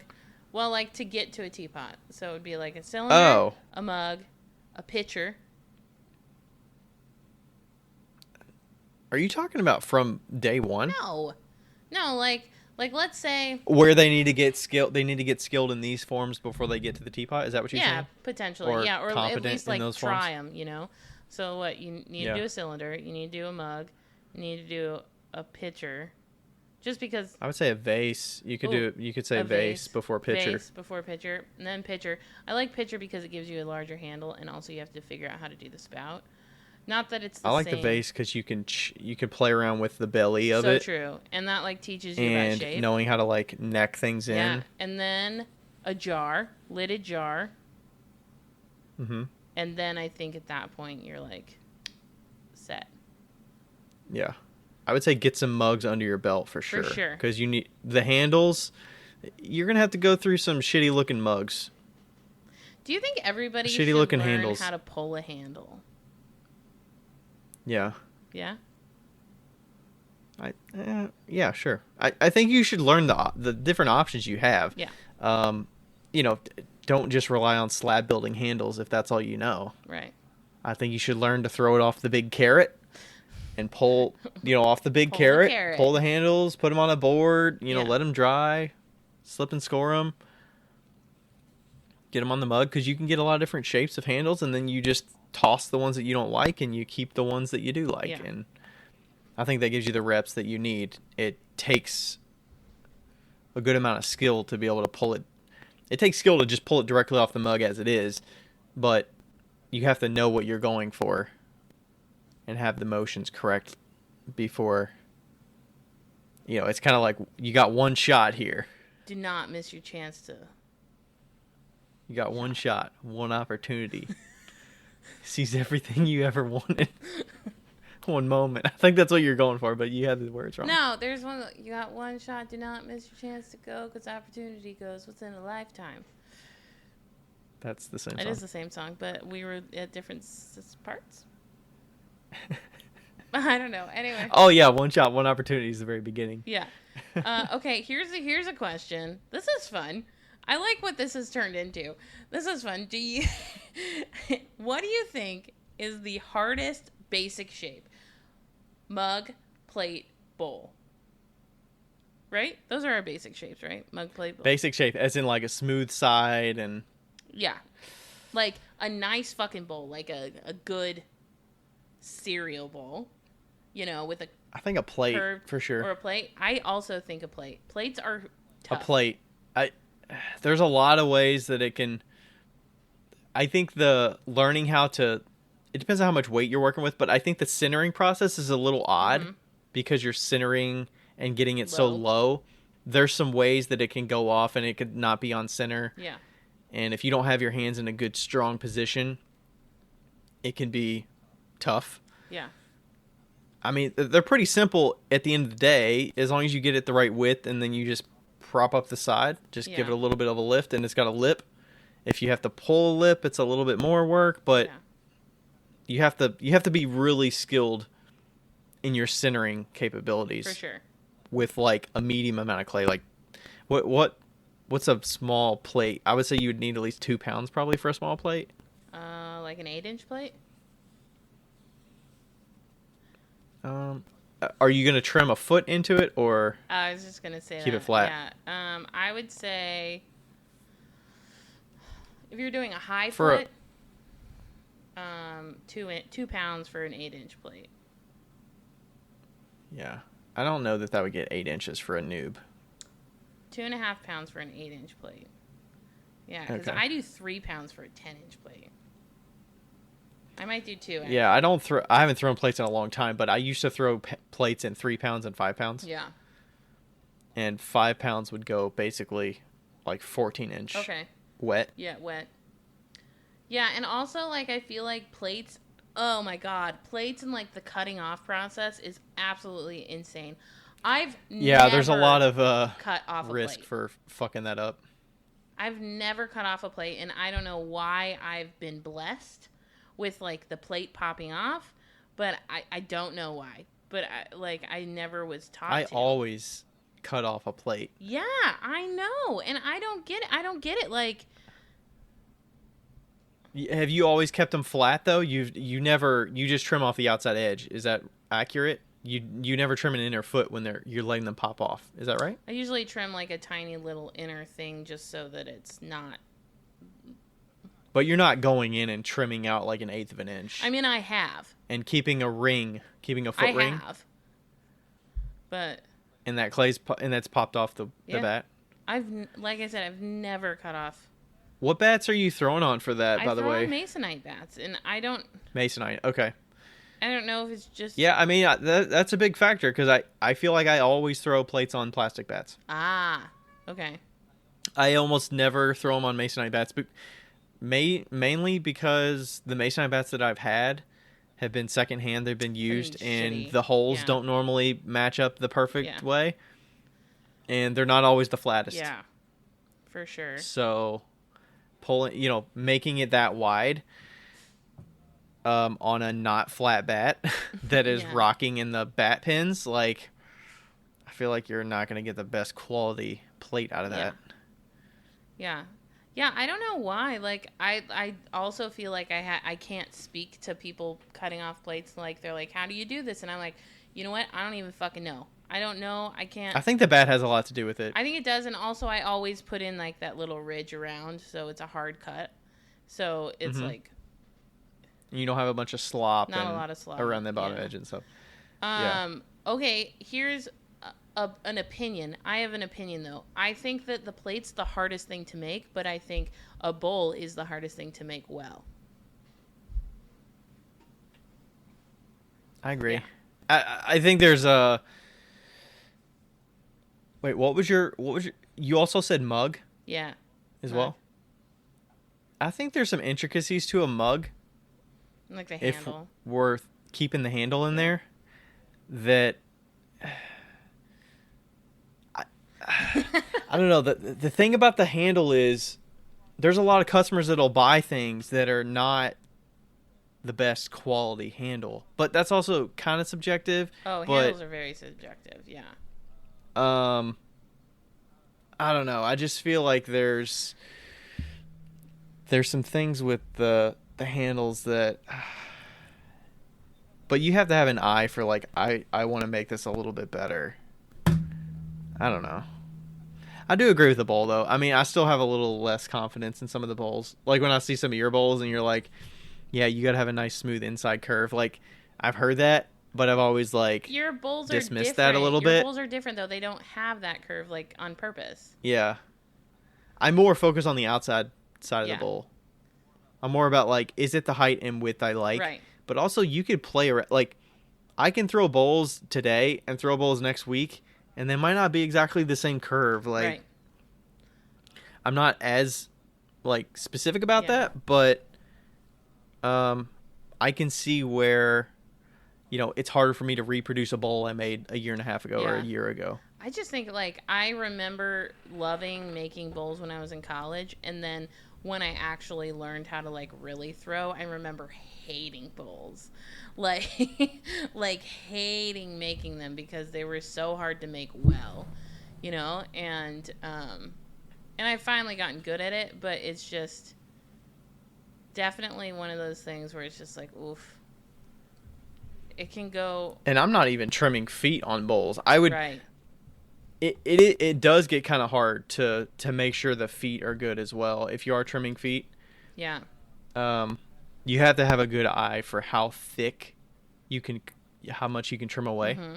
That definitely takes some practice, and it's easy to just mail it in a little bit, but also, like, I say mail it in. I don't know if that's the right words, but it's easy to just stop at a point where you could go further if you push yourself. Yeah, and you're just like, it's fine. Like, I don't want to risk cutting through the bowl.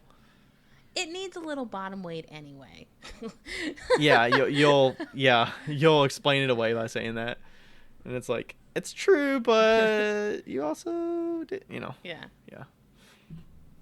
And all my bowls are flat on the bottom, so unless it's a berry bowl, but I think having bowls that are flat on the bottom are fine. I did when I was selling those mixing bowls. That's the only time that I was like, ooh. And the reason why... Because it's so big. No, it was because when they stack. Like if I was selling them individually, fine, whatever. But when they stack, the that like hard edge around on the bottom, if it's not like curvy, it like scratches it and like it just hits it kind of hard. That's what I didn't like. Yeah. Um Yeah, I'm a little iffy about the stackability of bowls sometimes yeah. too, because I'm like, oh, my bowls don't stack as nice as they could. Yeah. But I'm like, ultimately, I'm like, it's fine. Yeah. Because I could see when I look at batches, I'm like, when I throw them, I'm throwing them as little series at a time. Like I'm throwing series of 12 bowls. Right. This day. Like this is my August 10th batch of bowls that I made, and I can tell there's a little bit different. And then if I looked at like an August 20th batch of bowls that I made, like they're not going to be exactly the same. They might not pair as well with the ones I made on the other date. But yeah, yeah. And I could get a little bit better about like, using a certain tool to do I don't know, the tool that's like the depth and the width thing with the bamboo. Like I could do something like that, or a gauge or something. But I'm like, I feel like that would it wouldn't be as fun for me to do that. Oof. Why is pottery so hard? Like, or are we just overanalyzing so much? And it's dude, really just hard. have fun. It's like hard to make really good pottery, you know? Like, this is not easy. Also, just for everybody out there listening, what we're doing isn't easy. Like, and what you're doing isn't easy. Yeah, what you're doing, like if you're a potter, what you're doing is not easy. It's like hard. It's really hard. I love it when I get the date night people in there and they're like, I always end the class with asking them like, okay, what was your favorite part? Yeah. What was the hardest part? Stuff like that. And what do you think the hardest part for a day one beginner would be? Like in throwing, let's say they're throwing a bowl. With a lot of help or a little help? It's a 2-hour class, so little help. Walls. The pulls. Ultimately, I feel like I usually get the pulls. Yeah. With the getting the wall up, and it's a lot of it comes back. And these are day one beginners, so it's kind of hard to compare. But usually, it's their pieces aren't centered. Mm-hmm. As they get further in the process, their pieces get off center, and it's hard to say. Centering is important because as you get throughout the process, it gets more and more difficult to do the next step if it's not centered. So, me coming over there and you saying, well, when I pull, like, this thing's all, like you were talking about your bowl that's like a shell shape. It's like really wide on one side and really like vertical on the other side. It's like, how do I fix this? It's don't. You kind of call it a day and be happy that you got a finished piece out of it. Yeah. And you make another one. That's kind of what you do. But, yeah, like I think that's why I started on in my classes. That's why I started making pots for trimming day, like making 2 pieces for each student. Yeah, you mentioned that before. Yeah, like I always used to make 2 pieces for each student, and they'd be leather hard by the time that they got to class. Because without fail, it's like you're literally just handing them failure on a platter when they are trimming the pots that they made their first class ever. Like, because it's not level on the top. Level, like nothing's happening, and it's you're not just a clean cut at the base. And they have no concept of what is supposed to be good. What it should feel like. Yeah, and so it's like that's why I just started giving them 2, because I was like, you know what? Start with these. These are good. They're centered. They are, this is. I want you to feel what it feels like to run through the middle of this pot, trim it to its depth, but I want you to feel like what it feels like to trim a centered pot. And then we will trim your pots that are not centered, that will be difficult. You know? It's just such a cruel It's hard because joke. you're like, what do I do here? How do I trim the bottom? And it's like, well, your bottom's not flat for Yeah. one because your rim's not flat. So you're dealing with this So you have to put clay under the rim so that you can prop it up, and then it starts wiggling. And it's just oof. Anyway, if you're a teacher, I recommend it. 10 out of 10. That's a great idea. Do you think it's beneficial? And this kind of goes back to the throwing for noobs, but do you think it would be beneficial if people come in fresh and you center the pot for them? No. You kind of want to get the whole experience with the centering. I mean, sometimes if they're really fucking it up, I'll just go over there and I'll recenter it real quick. Yeah. I just to like keep them moving through the process. Not their very first pot, but right. I definitely not the first pot. I think it's really important to let them completely screw up the first pot. But then I think that after that, on like pot 2 and 3, if they're not getting it centered, using your hands over their hands to center the clay so they know what it feels like is helpful. Yeah, it's tough with the, and usually I do the spiel with familiarizing yourself with the wheel and the speed and like getting as close as you can, using your legs to help support your arm and your elbow and the splash pan so that you get a good like strong. I feel like teaching centering is the hardest thing for me to teach. Yeah, just because I think everybody's body's different, and the amount, having them understand the amount of force, because you'll get people that I'll say like the left pushes it in and it goes up, and then the right you karate chop down on the top to push it down. So it's like a balance between pressure of side and top. Right, and I don't teach that way anymore. I don't do the karate chop anymore, but that's because I'm not teaching newbies. But yeah, even like with the consultations that I've been doing, that's been my biggest struggle is the centering. Like if somebody comes in and they are struggling with centering, that's the hardest thing for me to verbally communicate. What do you teach? Cone up, cone down? I teach cone up, cone down, yeah, but I teach different hand motions. I teach mostly with your left hand and like using your thumb to push down instead of your right hand. From a cone. Mm-hmm. Yeah, and I feel like coning is a little bit much for a day one beginner. Well, I teach coning on beginner, but like the knob at the top is like unavoidable. Yeah. I had another question. So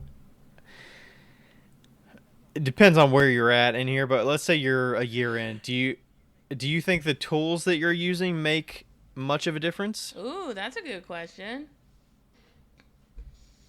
I think so.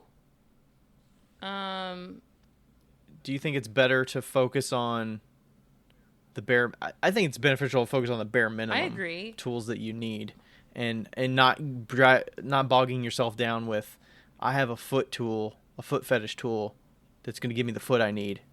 Is that what they're called? Foot fetish? That's what Dirty Girl Pottery Tools calls them. That's funny. Foot fetish. I think I'm pretty sure that's what they call them, foot fetish tools. That would make sense, knowing Link. I think, I mean, I try to teach as little tools as possible. I definitely think sponges are a security blanket. Like, 100%. For what? For poles? Yep, for poles, for everything. Like, water content. And I'm okay with it as a security blanket, but I definitely, like, when I see a sponge being used, I'm like, feel attacked here, Becca. I'm a sponge puller. I do. Well, it's like there's nothing wrong with having it. It's just that I do think it's like this security blanket that's like, I am invincible with the sponge. Yeah. I think I can see the benefit of using just your hands because you can feel the thickness of the clay Yeah. better. Is that kind of why you're a proponent of just using your hands for pulls, for Yeah, instance? and I don't know why that is actually because my teacher, Larry Bruning, he was a sponge holder. Like he held a sponge out so he could squeeze it and always get it wet. Which I Hmm. do when I'm throwing large, but not when I'm throwing small at all. Yeah. Yeah, I just could never like hold it with like the outside fingers. I just couldn't get. I can't. Hmm. I mean, I wear the sponges down pretty Yeah, good, but and it depends. Like if I use those really puffy sponges that you've yeah. got that I started getting, I the thing is I use them with my speckled clay, which is probably not the Oh yeah, best those will because wear they're him very down. absorbent Yeah, and I'm pulling. It's not wearing it down, but it absorbs so much of the moisture from the clay yeah, as I'm pulling because it's very absorbent that it adds a little more torque. So I have to be a little bit more yeah, cautious of how long I'm yeah, pulling and the speed of the wheel. Make sure I have enough water on there yeah. because I will get a little bit of torque and whatnot while I'm doing I that. definitely 155,000% think that cutting off the excess clay at the bottom of your pot is the biggest handicap ever.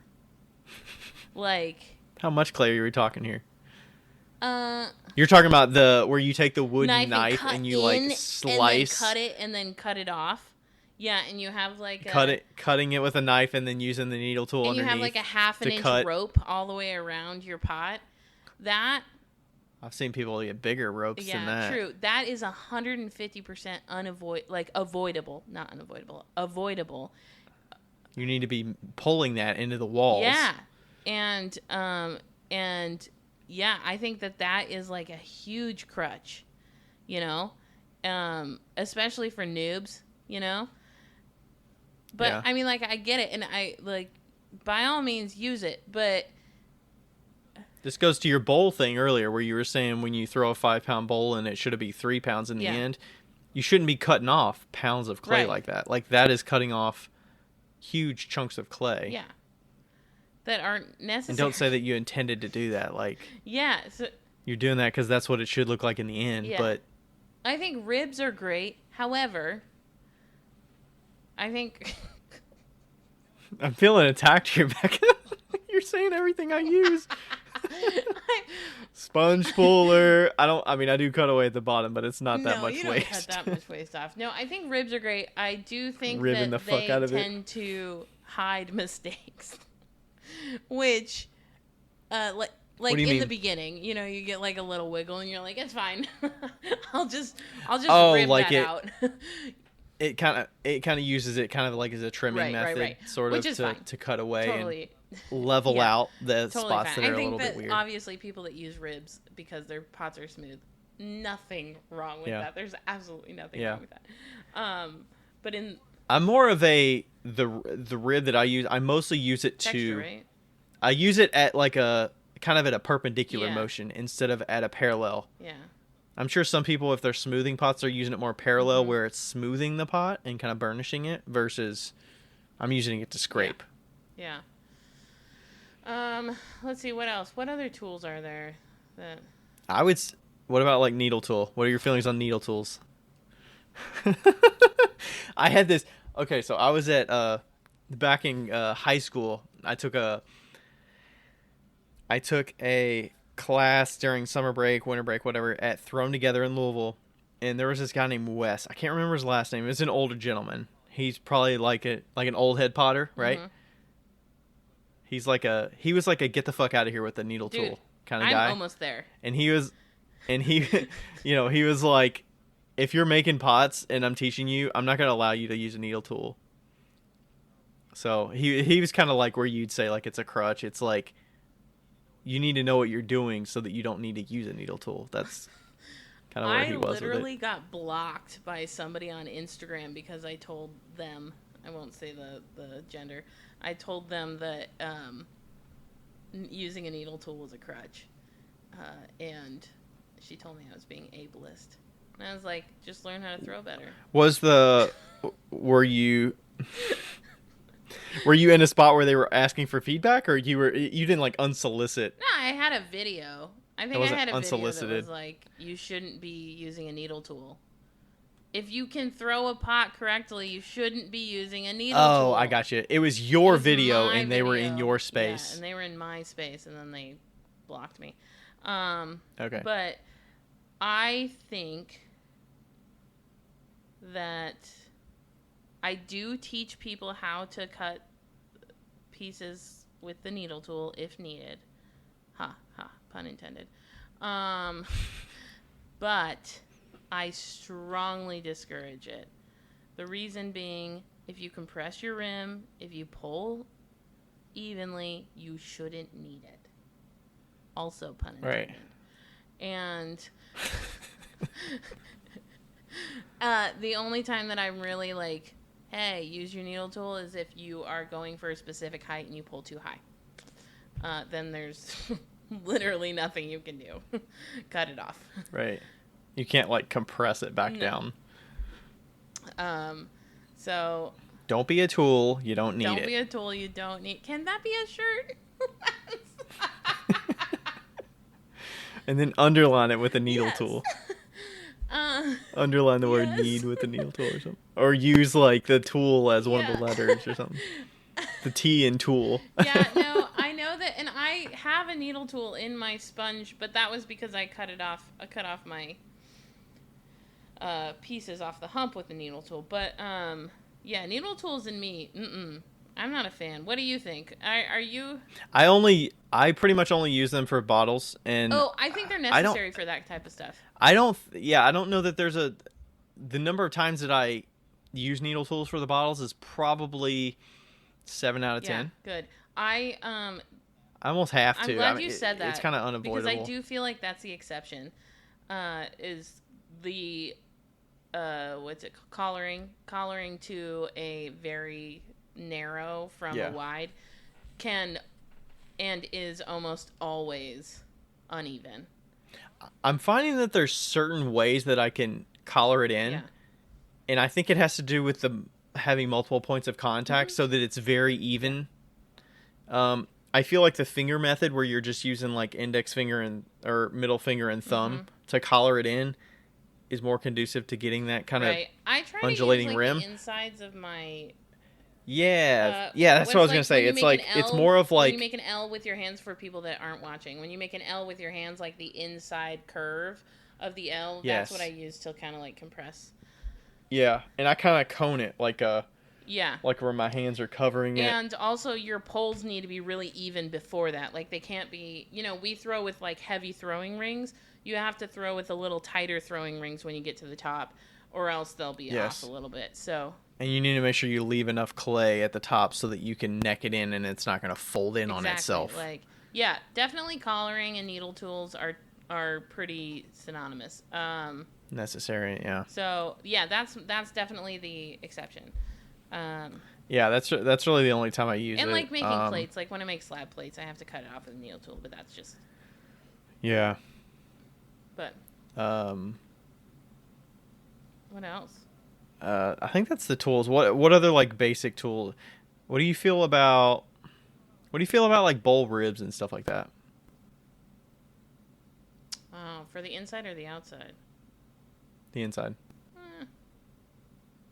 I mean, like coconut ribs or the, let's say like Garrity has the bowls, the profile, the inside bowl ones. I mean, it's a tool. Use it, right? If it's making your pieces consistent. I use a rib. I've been using those Garrity unfoot ribs on the outside for my bowls, and they've been great. So it's actually the whole profile of the bowl, or it's for the foot? No, it's like the whole profile. I wish they were wider. Like I wish that he would have made a few that went out. So it wasn't the whole profile of the bowl. So it's more of a Y shape instead of a U shape. Yeah. But yeah, I've been using those for like the small pinch pots that I've been doing, and they've been great. I have accepted a lot more tools as I've grown up. Yeah, I think the bowl tool, the outside profile bowl tool, I feel like there's I'm more forgiving of that Mm. because it's not, for me, it's not something that you're gonna see in somebody's pieces and you're like, that's the Garrity Bowl V1 tool. Right, right, right. Like, versus somebody that makes like GR pottery form plates, and I'm like, that's the GR Yeah, yeah, pottery yeah. form Except for that one piece. zigzaggy tool, that one zigzag rib. Like, like Rebecca got one. And I was like, really? Everybody is throwing those right now. Are you talking about the ones that's like it actually puts the like Yeah, yeah, bumps yeah, on the yeah, outside? yeah, It's like yeah. ribbed. Which Okay. honestly, don't care. It's just like a lawn pottery, like stencil or whatever those transfer. Transfer. It's like everybody's like, of course, everybody's gonna use them. They're available to everybody. Um, Uh-huh. yeah, I think ribs are great if you know how to throw. Is it just like taking a good pot and just Yeah, pushing it up that like extra, like it's a, let's say it's an 80% pot and it just pushes it up yeah, that like extra 10% or totes, 5%? absolutely. Yeah. Why Okay. have we never done a tools episode? I don't know, probably cuz you shit on every company that we talk about. That's true. That's true. Do we need like samples sent to us before they know what you're going to say about them? I guess. I don't know. I will tell you one thing. I got thermocouples from Amico, and Sarah brought them to me. I shouldn't have said Sarah brought. I'm gonna have to cut that out. I got thermocouples from Amico. The price was $37 for just one Type K thermocouple, 6 inches. And I looked on Clay King, half the price, $20. $20. Because you bought it right from the retailer I bought it basically. from Amico. Well, yeah, that's what I meant. They're reselling it, right? I guess, yeah. Yeah, they're reselling it. I don't but Clay King's reselling it too. Why is Clay King's 20 and there's 37? Because they got the volume, baby. Um yeah. Fucking bullshit. Okay. Uh, I had one other okay, thing. I'm ready. All right. What about before the pot is finished? What about glazing? Okay. What kind of quality should you be looking for with glazing? Let's say, and maybe this also involves the scope of. I think there's personally benefit in being in a studio because you can try their glazes, Oh, for understand what you sure. like, what you don't like, how to apply them differently, whether you dip them, whether you paint them, whether you mix glazes, not, pairing them with two different glazes, inside, outside, dipping, overlapping, whatever. What do you think about like where they should be skill wise for glazing?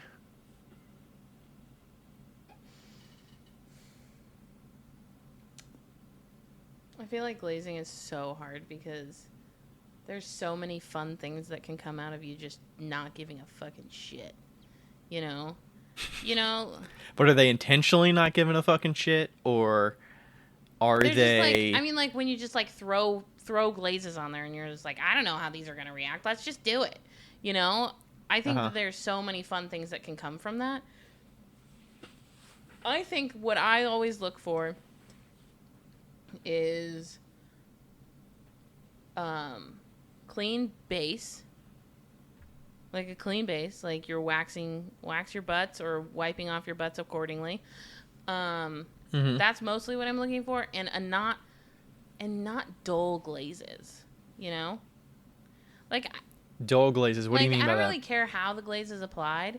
Like it could be splattered or whatever, but like if it's one color and it's like a dull color, like it's just like Like a medium green or something? not even that. It's just like there's like I can't even explain it. I have this blue glaze. And it's horrid. It's like, and I think it's horrid. It's just like not matte. Is it like a royal Yeah, blue or it's royal something? blue, or- but the color doesn't matter. But it's not matte and it's not shiny. It's just dull. It's like it's Okay. lifeless. It doesn't. Okay, it doesn't lean enough to matte to be like, oh, this is a nice matte surface, and it's not glossy to be like, oh, this is a nice glossy like glassy surface. look. Right. It's just lifeless. And I think that's, I was trying to find the word. That's what I was trying to say. Like, lifeless pottery is really like a huge turnoff to me. Just I think some of that has to do with how you apply it it. does. It does. If you don't Yeah, apply it right, it could definitely turn out yeah, dull. like if you like this glaze is a total mess up. It was a mystery bucket, right? It's just the glaze. But yeah, like if you don't apply it thick enough, if you maybe you need to layer some glazes, you know, because like a white glaze can be full of life, and a gray glaze can be full of life. It's just in like a single color, you know. But yeah, I think that's the biggest thing for me. Okay. What do you think about? What do you think? I my personality is I look at the test tile wall, and I'm a combo person. Yeah. I'm not a solid color. If I want a solid color, I just look at the fucking test tile. I know what it's gonna look like as a solid color. Just look at the test tile. Yeah. If I want a piece to look exactly like that, for me, that's not interesting. Yeah. It's more interesting for me to play around with two different colors. And I get it. Some of my glazing is very simple. It's one color first and then another color over top of it. But back in the day, I would do more overlapping, like, you know, dipping a bowl horizontally so that half of it looks like this, and then dipping the next one at an angle so that where they overlap is kind of like a triangle, or doing some wax resist, so doing a whole color in this and then using wax to do some design on it, and then dipping another glaze, or different things like that to play around with how the two different colors interact with each other to produce a cool overlapped effect, because that's less reproducible. I mean, you're in the glaze studio, so you know that that's reproducible, but I'm like, if I find a good combo, I'm going to stick to that. Not for everything, but like, you know, when I was at Baker Hunt, I would always find historically my favorite color was always cappuccino because it paired really well with certain colors. It was finicky because it would pinhole if you applied it too thick, and it would run a lot if you applied it too thick. But if you found the right colors to go with it, if you layer it right, it could be really interesting and give you some good depth, and give you some nice variation, and it like drips nicely, and it, like finding good contrasting colors to go with it that pair well as like complement each other. So yeah, that's what I think is cool about the glazing situation. I'm more of a find some test tiles that are interesting. I'm not really like I don't know, it's hard to look back at like year one. I mean, I was using single colors year one probably because I was just like, oh, I think this will look good with that clay body. A lot of that has to do with, if you are in a community clay studio, a lot of that has to do with the glazes that they offer. You know, like some of them could be just fucking terrible. Like, like to be straight, you know, or like if you want something that runs a little bit, you're probably not going to find that, because no community studio is going to be like, yes, here's this glaze that if you put it on a little bit too thick, it ruins our kiln shelves. Like, nobody's... Yeah. Or they water their glazes down, so you have to be very specific about how long you're dipping it, because some studio... Oh, man, I don't understand this, but some teachers will be like, dip it in there and wait 6 seconds. I'm like, what the fuck are you talking about? How thin are these glazes? How are you able to hold them in a bucket for 6 seconds? I know. Are you wiping them like an inch up from the bottom? I know, it's like crazy. Like, well, and even you had the white glaze that you were testing out. I just realized that it's 12 o'clock and I'm in my apartment, and the neighbors above me and below me probably hate me.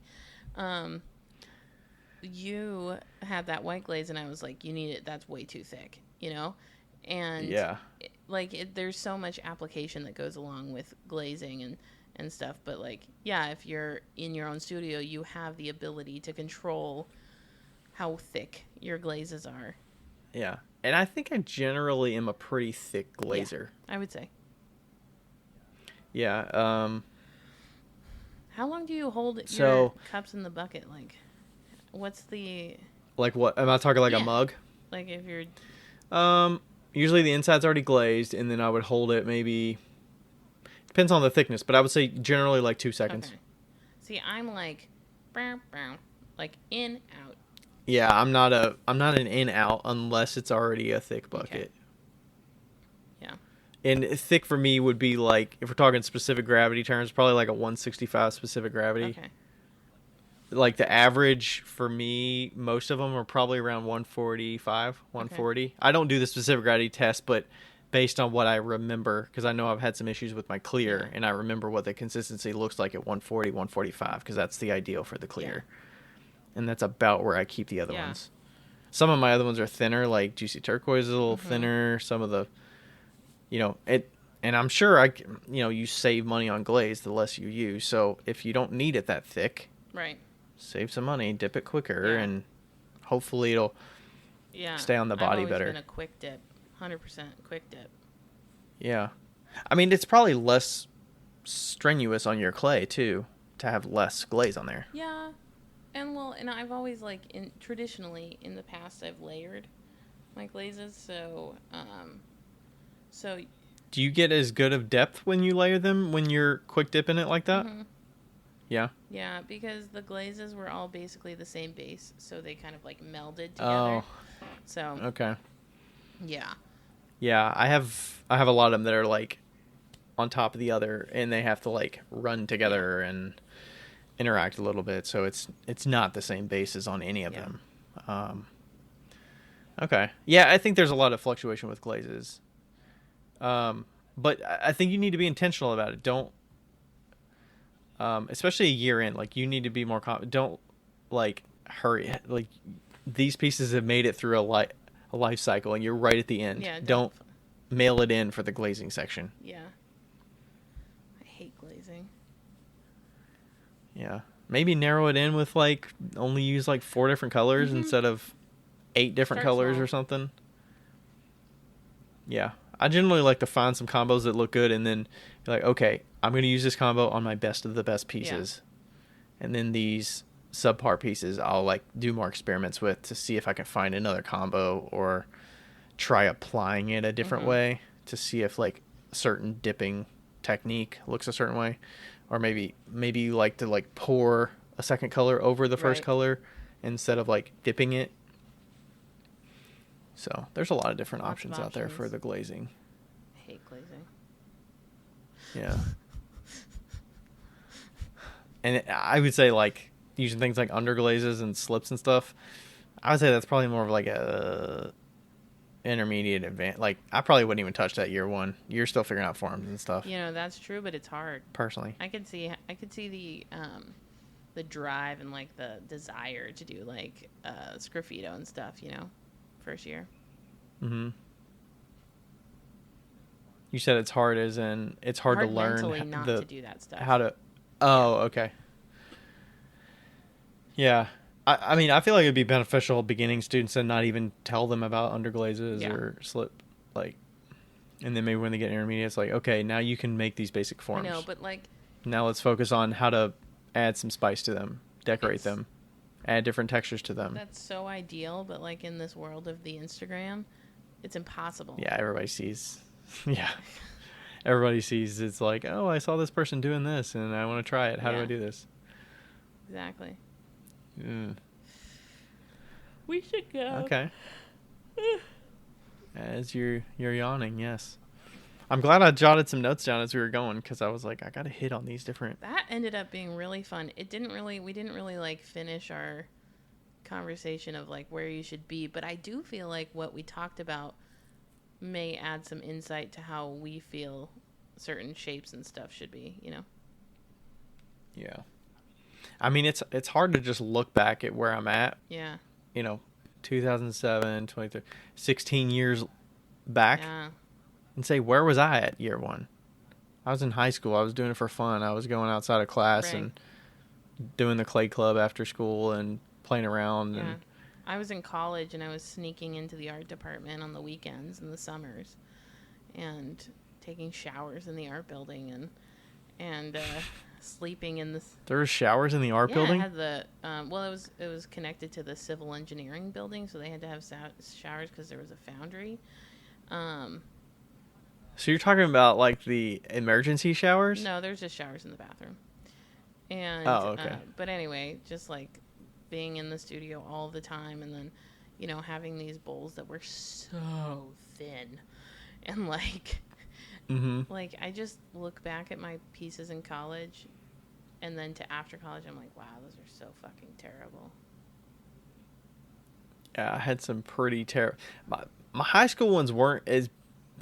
I think some of the worst pots were when I was working independently at the studio where I was like using it as open Yeah, studio you didn't have the because feedback. I was making so many Yeah, pieces that I was just excited to be making a lot of pieces, and it wasn't as narrowly focused. It wasn't guided based on a curriculum right, or yeah, we're focusing on this at this time. I was just like making a bunch of mugs and trimming, and you apply a glaze and the handle looks like shit, and you have some that the glazes. I was using so many glazes that they're watered down, and I didn't yeah, apply them the best because I didn't stir it up enough, and yeah.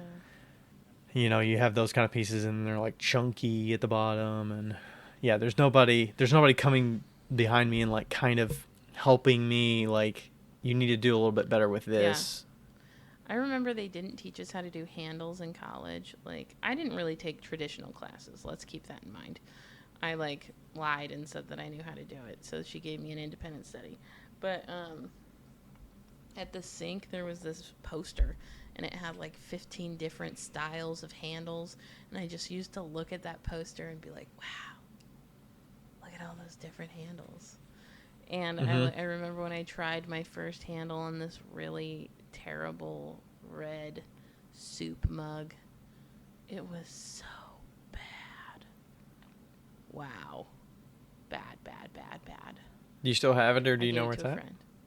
It was a gift. Oh, okay. It was so bad. Um, but I do have some like bowls and stuff. Or I think my mom gave them to me. I might have tossed them. There were some terrible high school pieces that my parents still have that I really love using when I'm there.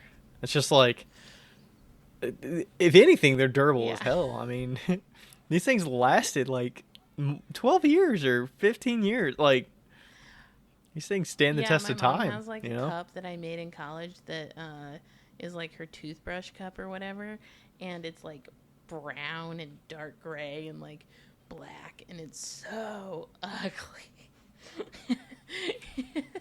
It's so bad. Like, uh, I love it. It's Yeah. like, Some of those older pieces, and then I got a number of them out of the house because my first sale was at the first like non official yeah. sale was like at my parents' Christmas party at their new house. It was probably 20 when was that? That was probably like 2013, something like that. I don't even remember exactly, but it was probably in college, like midway through college. 2012, 2013. I like set up a 6 foot table, threw a tablecloth over it, had all my pieces that I made from. There's some high school pieces in there. There were some college pieces in there. They were all pretty meh, you know. My first show ever, what outside of college was in Loveland, Colorado, called Art in the Park, I think, and it's a big show, and I don't know how I got in. I feel like I've heard of that. I think that just happened in Colorado. No, Maybe no, that no, just that's happened in the the last Cherry like Creek month or one. so. Cherry Creek is huge.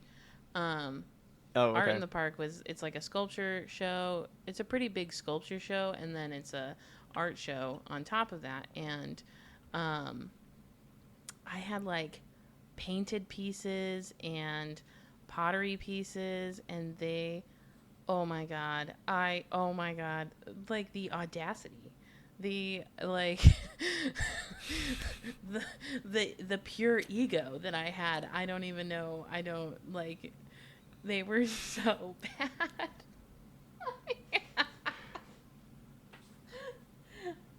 I mean, you're staying at your booth. You don't think you're hot shit or anything, but you're just like, this is what I got, you know. Yeah, and like pinch pots, not even cleaned a bit on the bottom, and like just crazy glazes, and um, But at that time, you're just trying to make back some money to hopefully pay for your hobby or your what you're trying to do there.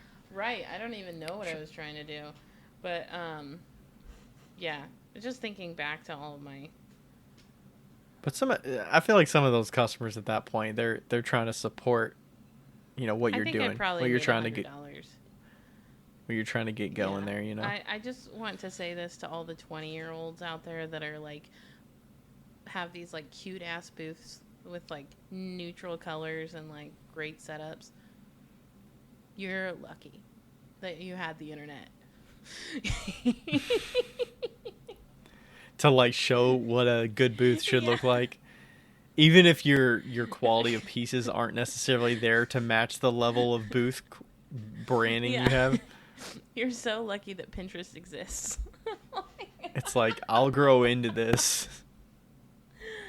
But even if you had Pinterest, would you have done that? I feel like your personality, Absolutely you would not. My booth not. was going to look like You would not absolute have. shit no matter what. I mean, you're like a cardboard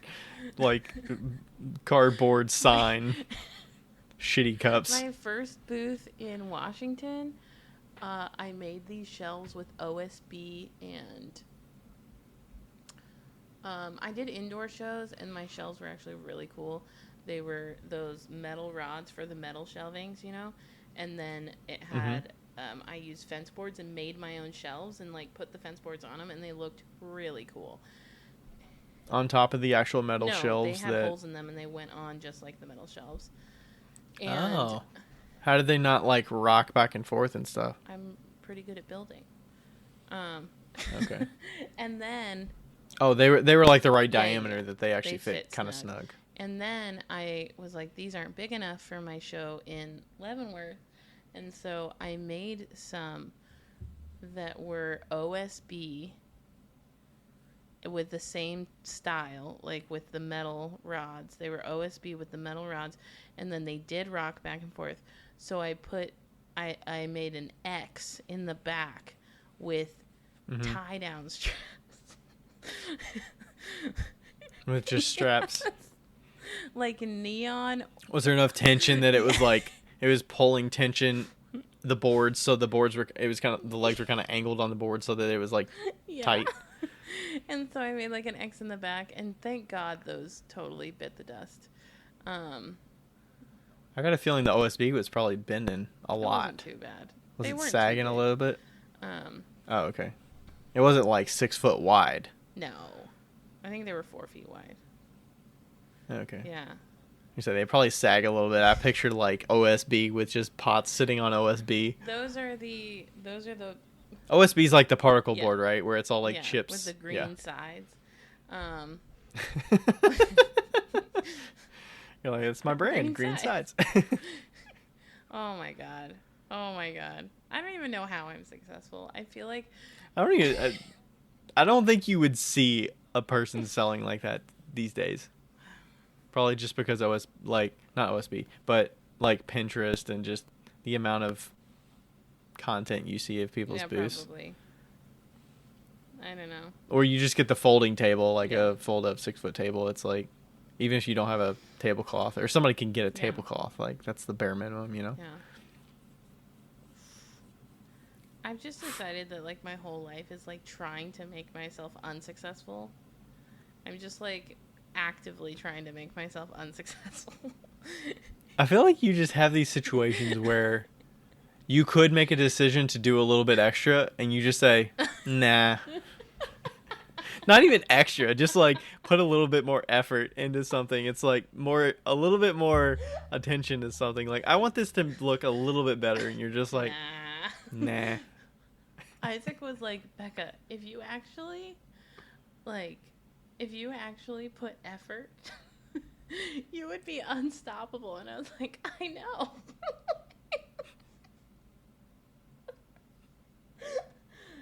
And some of it's like advertising. Like, if you put a little bit more work into advertising, could that make up for the less work that you want to do? No, I don't know. Like, would you be allowed to do less work if you advertised more? I'm not doing very much work right now,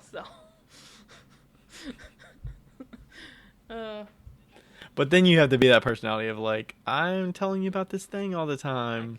I got these things to sell and these things to sell. If you didn't know, this thing's out there for sale. Myself. Thank you.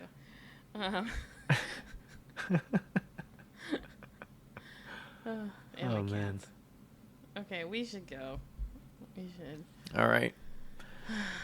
Yes, this was fun. This was a good one. This was fun. It turned out into like a fun. I was worried. I was like, well, I mean, too. we had a 45-minute intro, but I was like, we're not going to get to like an hour and 15 here. But it kind of like turned into a great little back and forth about stuff that we've never even talked about that I feel like we should have, by now. Yeah. Hey, Becca had a good topic idea for today that we got like 9 months ago or a year ago.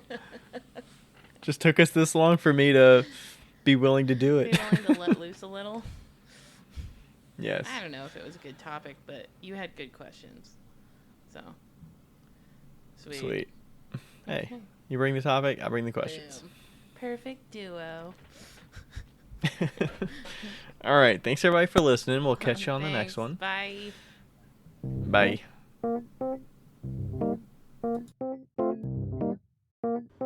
Yo, higgity, yo. It's Becca here. Hey, just so you know, thank you for listening. And also, we have... What do we have again? A Patreon. We have a Patreon that you should go, and if you want to donate to, you could donate to it. If you don't, that's cool too. But just Google Wheel Talk Podcast Patreon. Don't do the other one, because there is a Wheel Talk on Patreon, but it's not us. So make sure you get the right one. It's in the show notes. And also, leave us a review because they're fun to read. Okay, bye!